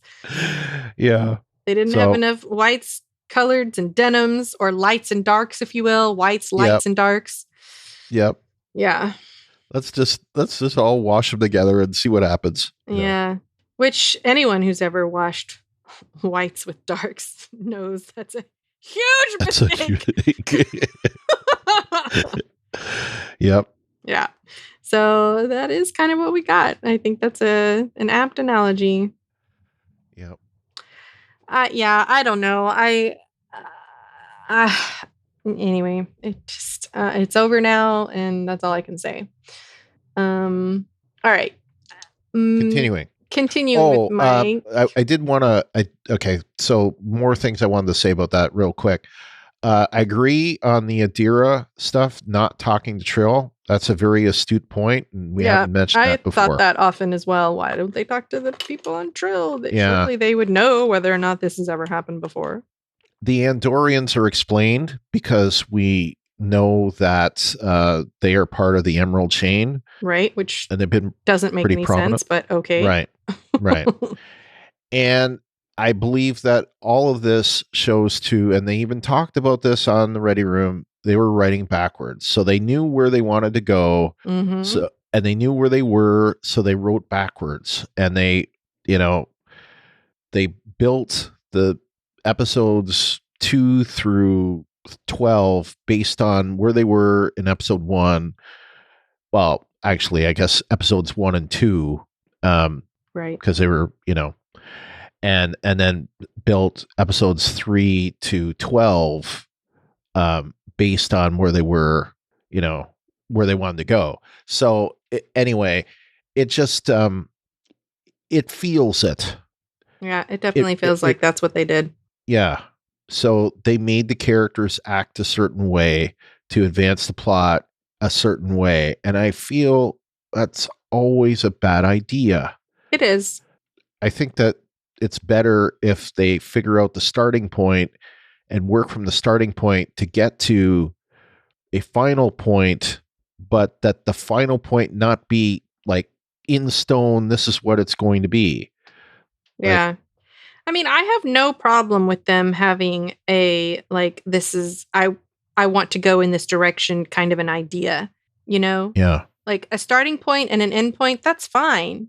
But like you said, don't start at the end and write backwards. Yeah. You know where you want to go, write getting there organically. Don't make what the characters do make sense. Yeah. And I mean, I have to say the first episode was my favorite of this season. I loved it so much and I was so excited. And I think probably that's why I'm so disappointed, because I'm bitter. Anyway, all right. So moving on with Mike from Arizona. He says, I appreciate the Roddenberry quote at the end, although I'm not sure why it was there other than it was the season finale. Maybe it was an attempt to address the pandemic and political strife occurring around the world. It almost felt like a series finale and caught me off guard for a minute. Regardless, in addition to using the TOS theme music, it was a nice addition. I agree. I liked the TOS theme music. I didn't really understand why the quote at the end either, but it was almost like, I don't know, like trying to preempt the naysayers who are saying nay to their terrible writing this season. I don't know. I was like, All right. He goes on to say one last comment about the season. Visually, this was the best season by far. The location shots were beautiful, the fight scenes were excellent, and the CGI was damn good. I'm looking forward to season 4, if only for the visual effects. Lastly, Brian and Ruthie, another great season for the podcast. I thoroughly enjoyed the thoughtfulness and expertise brought to the critiques of each episode. I'm going to miss listening to both of you. I look forward each week to playing the episode while walking my dog, Eve. Those walks are going to be a little more lonely until your next season. Take care of yourselves. Aw, thanks. You too. Thank you so much. That quote, by the way, I was looking it up while you were talking, and it's a quote from Gene Roddenberry, and he says, in a very real sense, we are all aliens on a strange planet. We spend most of our lives reaching out and trying to communicate. If during our whole lifetime we could reach out and really communicate with just 2 people, we are indeed very fortunate. And supposedly, according to the executive producers, communication, like being able to communicate and not being able to communicate or feeling disconnected, was a big part of this season, which ironically, I think is very fitting to this whole, last many months of this 2020 and now into 2021. With COVID, a lot of people, myself included, have felt very disconnected from people, and until this pandemic is over with and we can go back to normal. And I realize in some places people are back to normal. In some places, maybe they never really changed much, but, Well, we're definitely going to have a new normal. Yeah. Yeah.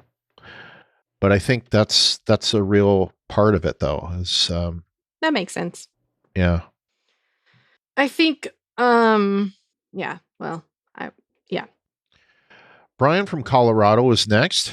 He says, I can't wait for season 4. Discovery may suffer from some bad writing sometimes, but the production quality is second to none, and it shines in the diversity and representation department. It's become a good role model that reflects current social progressive norms, as Star Trek always has, a far cry from where it started in season 1. I think it's on track to become a great show for the modern TV viewing era. I don't think modern Trek is as good as Berman era Trek in story respects, but Discovery is still Trek, and we sorely need that right now. Yeah, I feel, I think that strangely, I was thinking about this. It's like, maybe the best written show, although you could say iffy things about the beginning of it, but certainly where things ended at the end, Lower Decks seems to be the best written show of the whole bunch. But that I know that's an opinion thing, but I don't know. I know you've had a lot of issues with this season, as have I.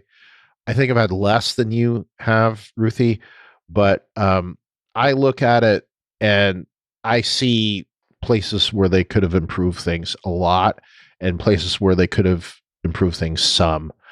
And some of the things that they've done this season, I've really questioned. And some of the things they've done, I think, have been good. I think Book's character, has been a really good addition. Adira's character, I think, for the most part, has been a good addition. And going in the future was definitely the right choice to make. Yeah. I agree with all of those things. Osira, not nearly as I can't put that as far in the plus department. Some good things about it, but other not so good things about it. So how they fell apart, I think that's shoddy as well. But anyway. Yeah. I meant to say this for Mike's comment, but I forgot and we moved on. But I am not sure that I think that season 3 was more visually spectacular than season 2. I agree there are a lot of great locations and all of that, but I just keep remembering that outer space battle at the very end. Yeah, I was going to say the same thing. That to me, that was so outstandingly spectacular. I just have a hard time comparing it to anything this season. I would agree. That season finale and that space battle and Burnham, taking the the Red Angel suit and, taking Discovery with her and all the fighters and all that and the Enterprise and all that was spectacular visuals. And that was that's really hard to beat. But this show, I don't understand why it hasn't gotten an Emmy yet for visual effects.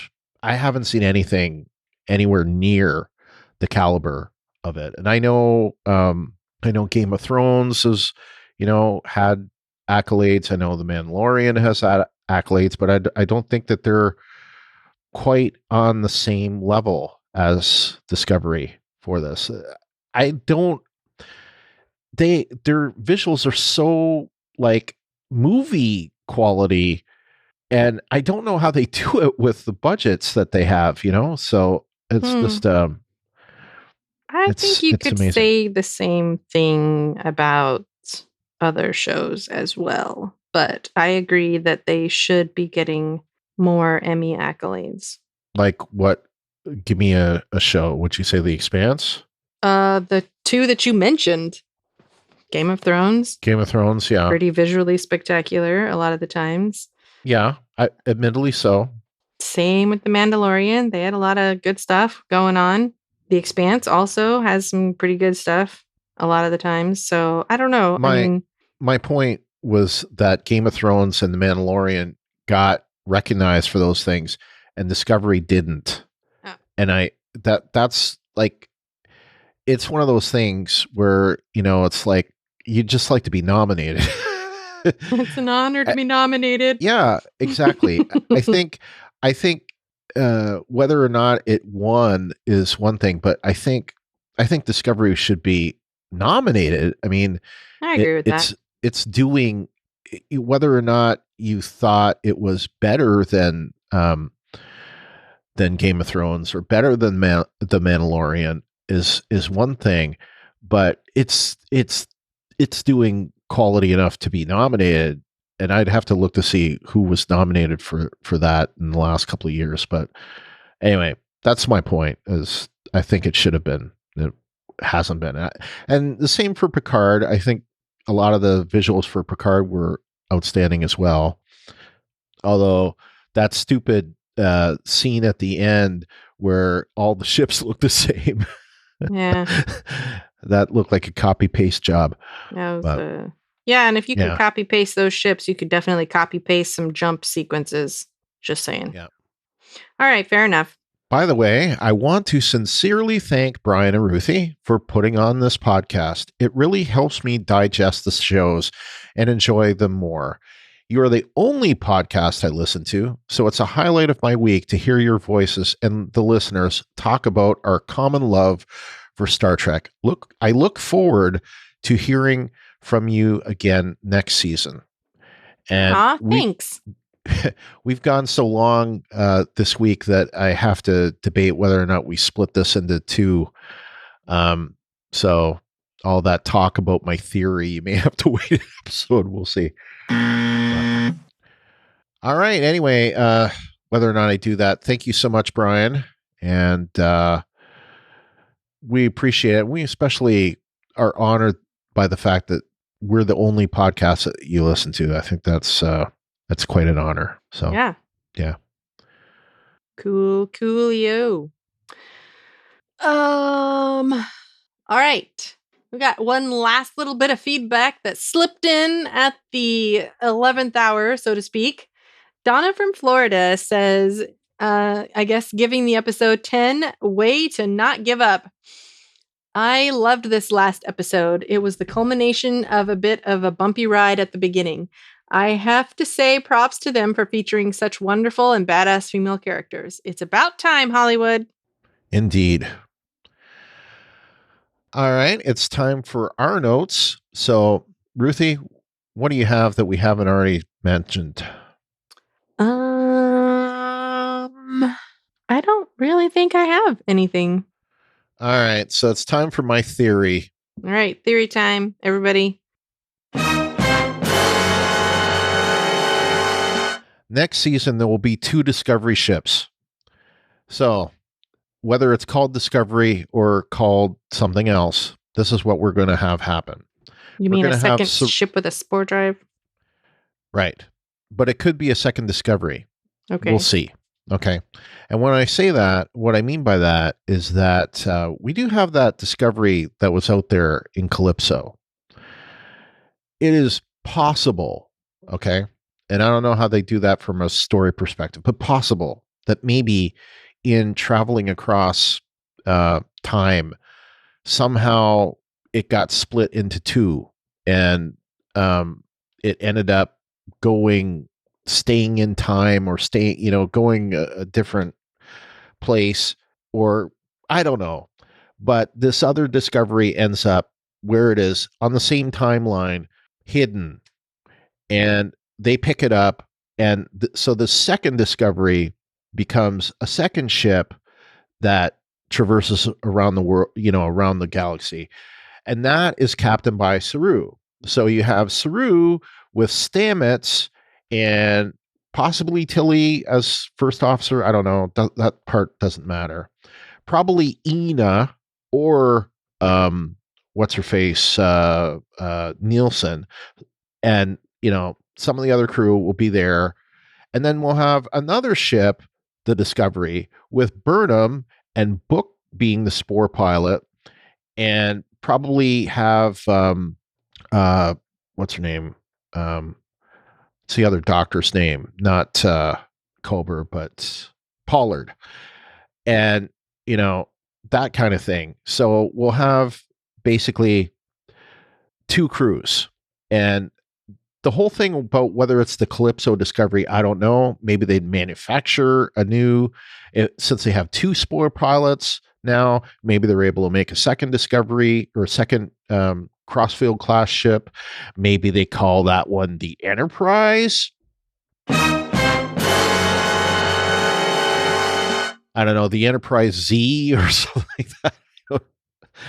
So they come up with, this is how they bring Saru back as a captain.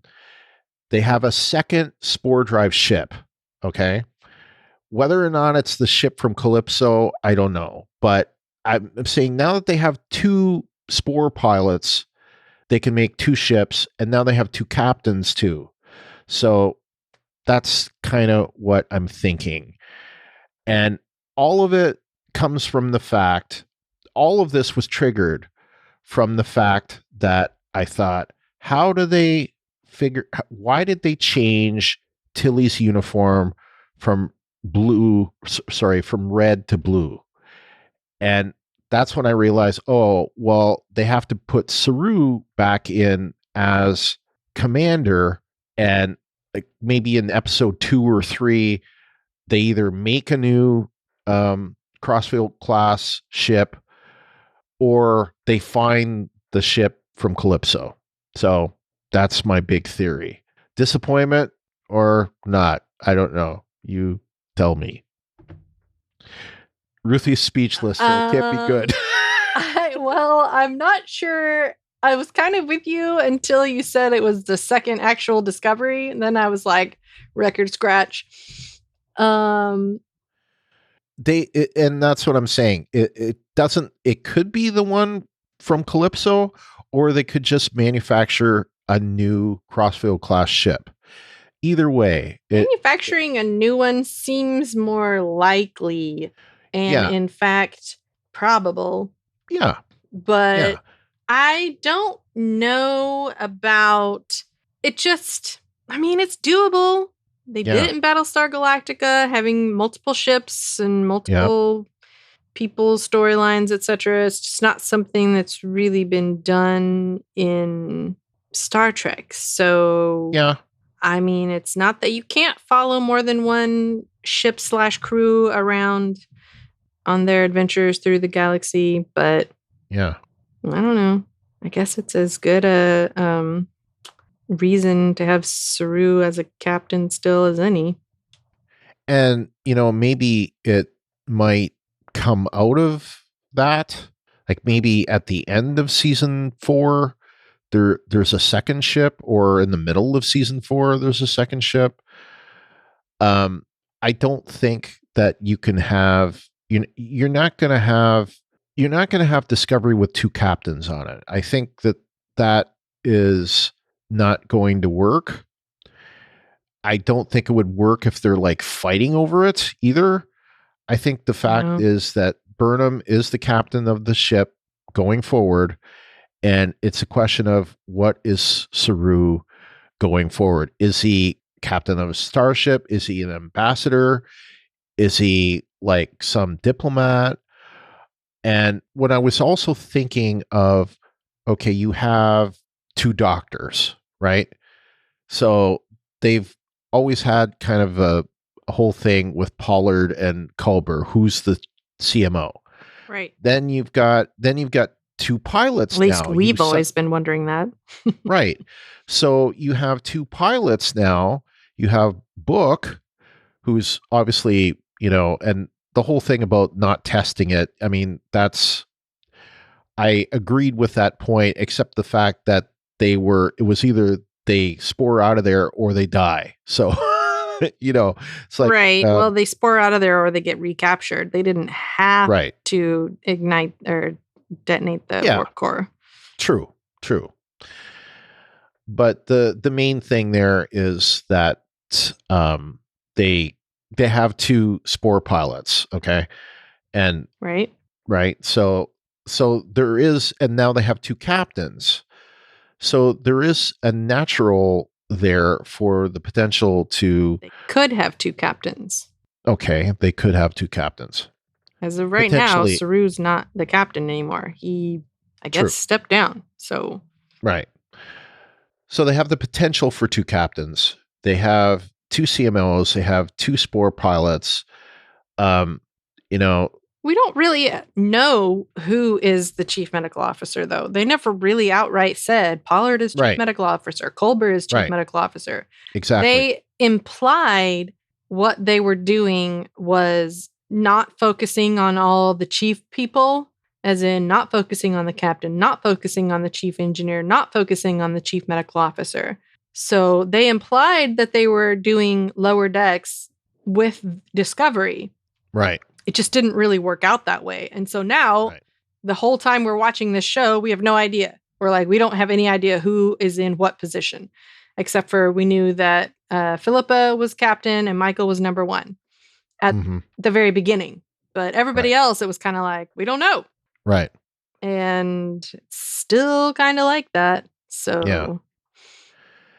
So anyway, that is my big theory is that at some point in season 4, we're going to have 2 of these spore drive ships. Now, I will also say, and I kind of hinted at this, they have the potential for more than them now if all of the Quajan empaths. See, I can't never get that right. Quajan empaths have the potential to be able to pilot one of these starships.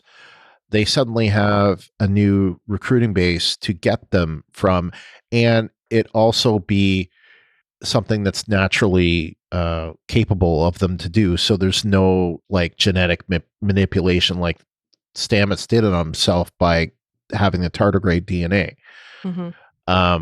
So to me, that makes perfect sense for them to be able to do this. But it's like, there's so many questions about the alternative other, means of travel that need to be, like last week, that courier tunnel or something that like, what the heck was that? And anyway, all those things aside, there's potential there that they could build more now. Whether or not they'll realize that, I don't know. But anyway, the 2 captains, 2 ships theory, whether it's Calypso, the ship from Calypso or not, is beside the point. That's not the main point to get hung up on. The main point is that eventually Saru will come back as captain, but captaining a different starship. So, or Burnham will captain the new starship. Doesn't matter. It's just that they'll be captaining different spore drive ships. Okay. That's it. All right, you heard it here first, folks. But a lot of it comes out of the fact that I think that they did a lot of course correction during this. And one of the big things was that they changed Tilly's color. So, because they realized that, oh shit, that it makes it look like Saru quit. So,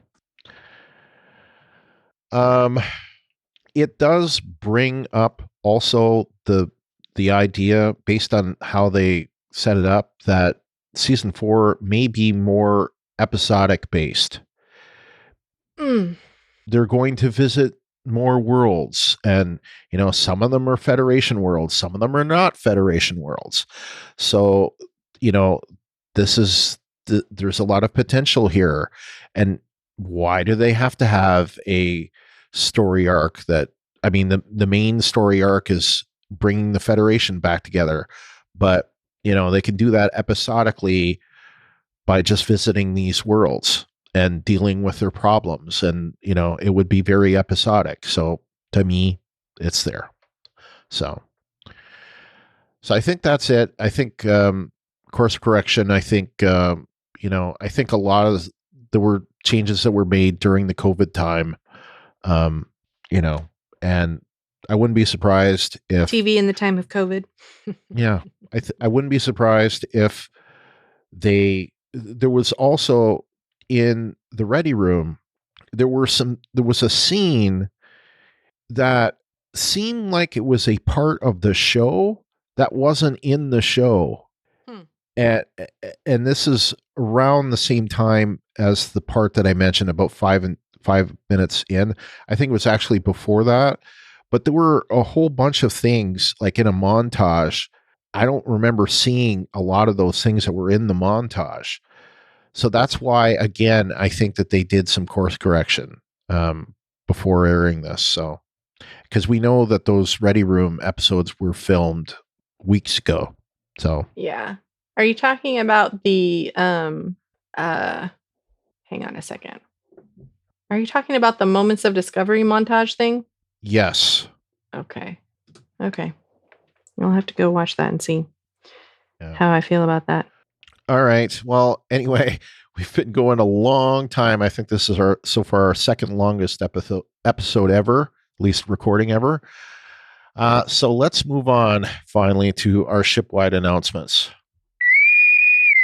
This week's episode of the Ready Room featured, big star of the show, Michael Burnham herself, Sonequa Martin Green, co-showrunner and writer of this episode, Michelle Paradise, and executive producer and director of this episode, Olatunde Osunsanmi.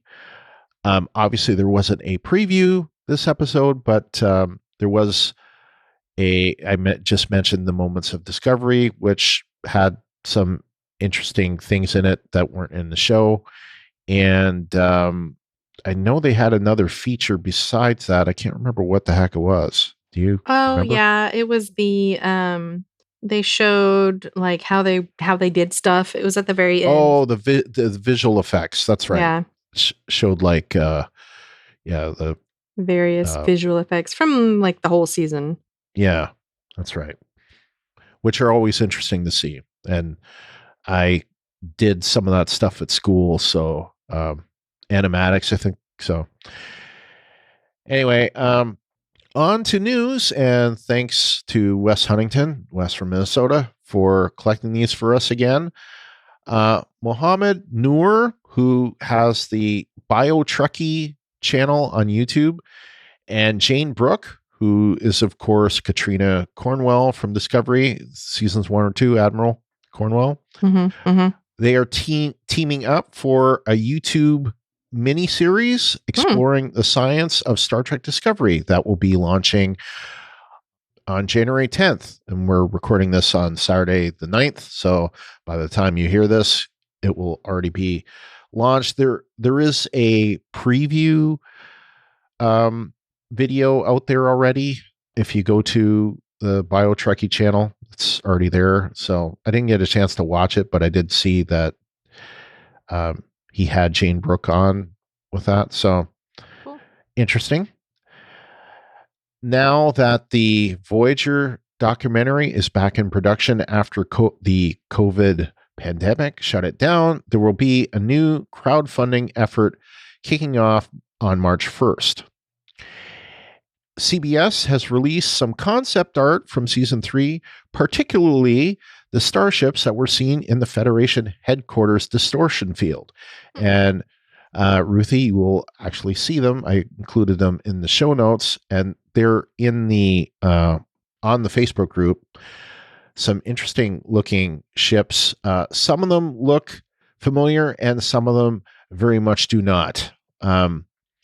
The Voyager is the one that looks very familiar to us. It looks, very Voyager-esque, I would say. Mm-hmm. And I like that one probably the most.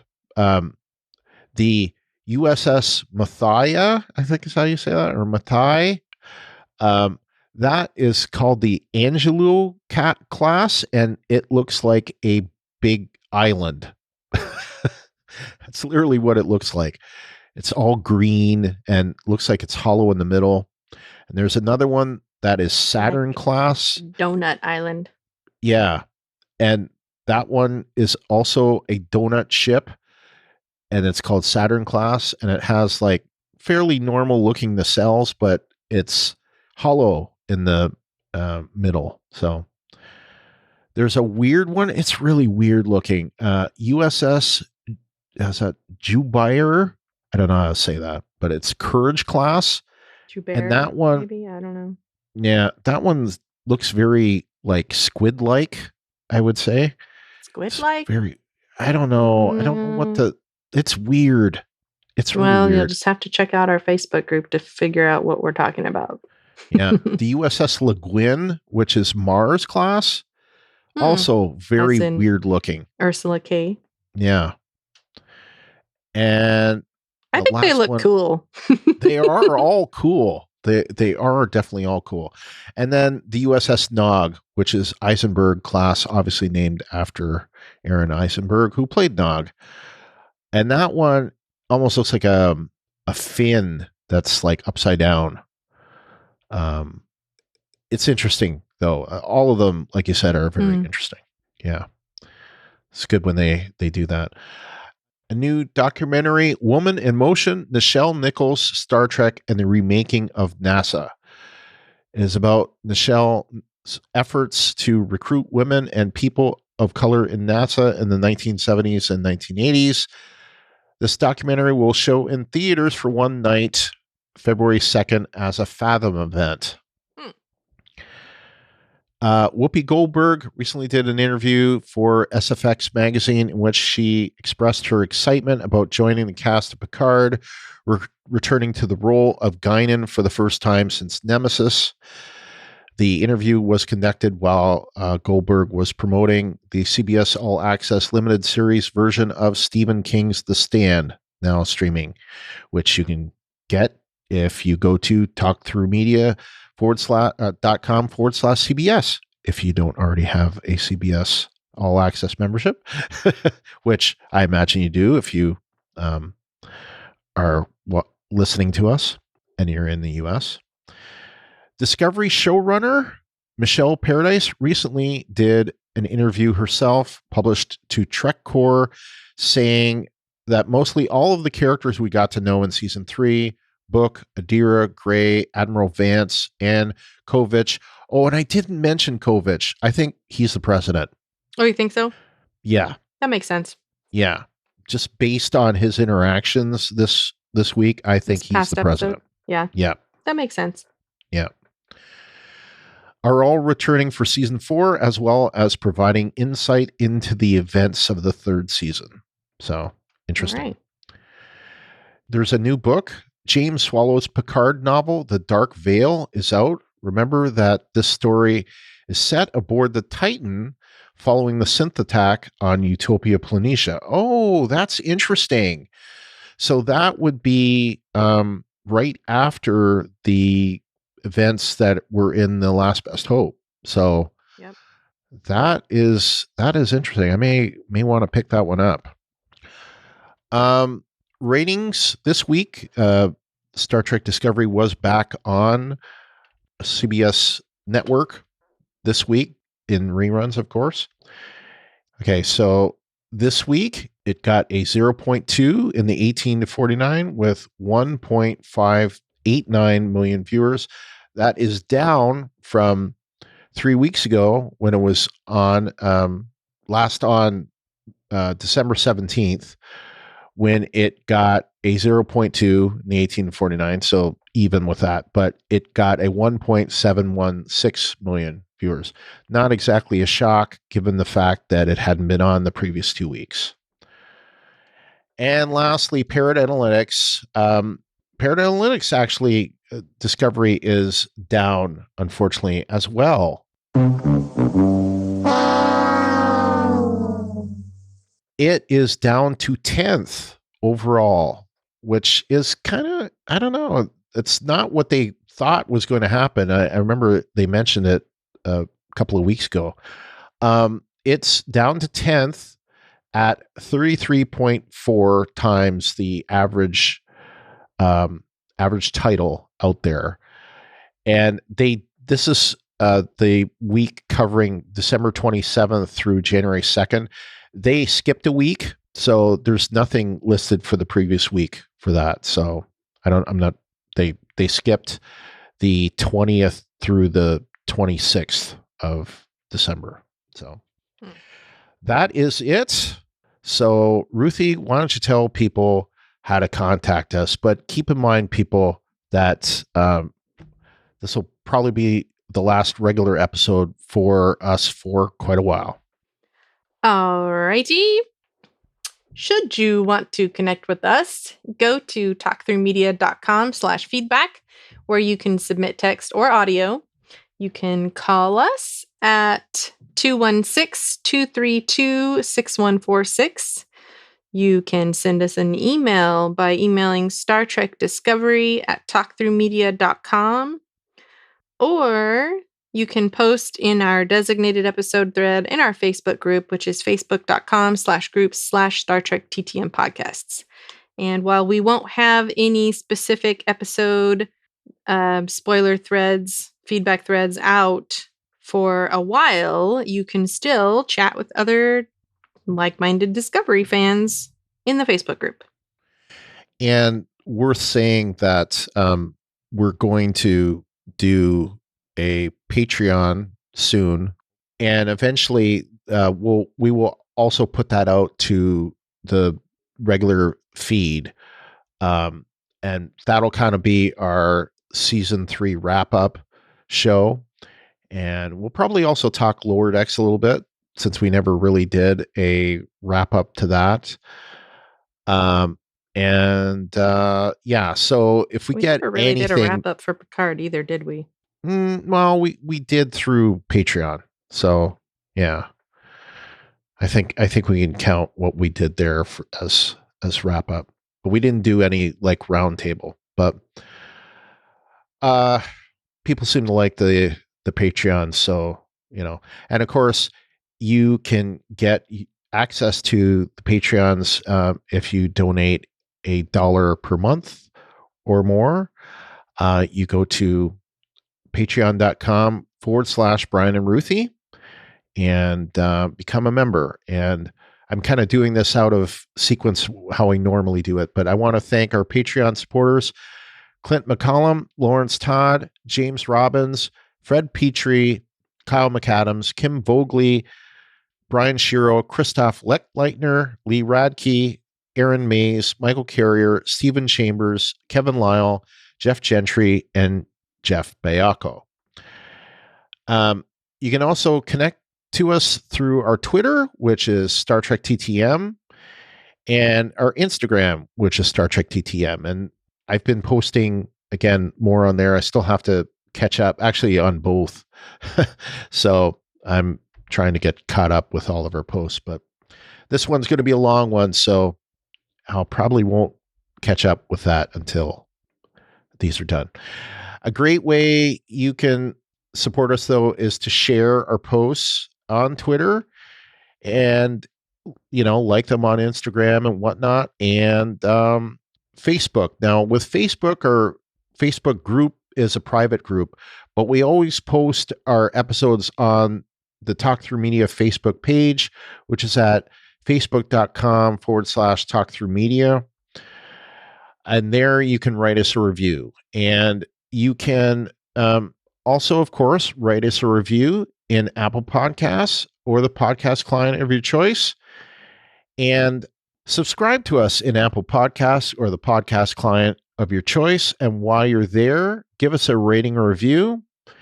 And there is a link on the blog post that will take you to a page that has links to submitting a review to Apple Podcasts, Stitcher, Podchaser, and CastBox. So just keep that in mind, and you can help us that way, because getting the word out there about the podcast is something we appreciate. All of our new episodes are first up on YouTube. Just search for Talk Through Media, and remember to smash that subscribe button and ring that bell to get notified when we have new videos, because those videos go out first before the podcast does. Sometimes it's a few minutes, and sometimes it's several hours. So it's always best to subscribe to us there first. Everything that Talk Through Media does can be found on the Talk Through Media all-inclusive feed, which in addition to everything that's on the Star Trek Discovery podcast, and that of course includes Picard and Lower Decks, you also get the re-binged DS9 podcast, the Walking Dead Talk Through, which I do with Kyle, who's, the my co-host on the Lower Deck stuff, and our one episode of Let's Talk Through, but we may be bringing back Let's Talk Through in a different form, but we'll see. And our next episode of the Star Trek Discovery podcast, as mentioned, will be a Patreon episode where we'll cover Discovery Season 3 and Lower Decks. And, so you'll probably get that in this feed probably either end of January or, something like that. So maybe last week, maybe first week of February. But until next time, I'm Brian. And I'm Ruthie. Peace and long life. Live long and prosper.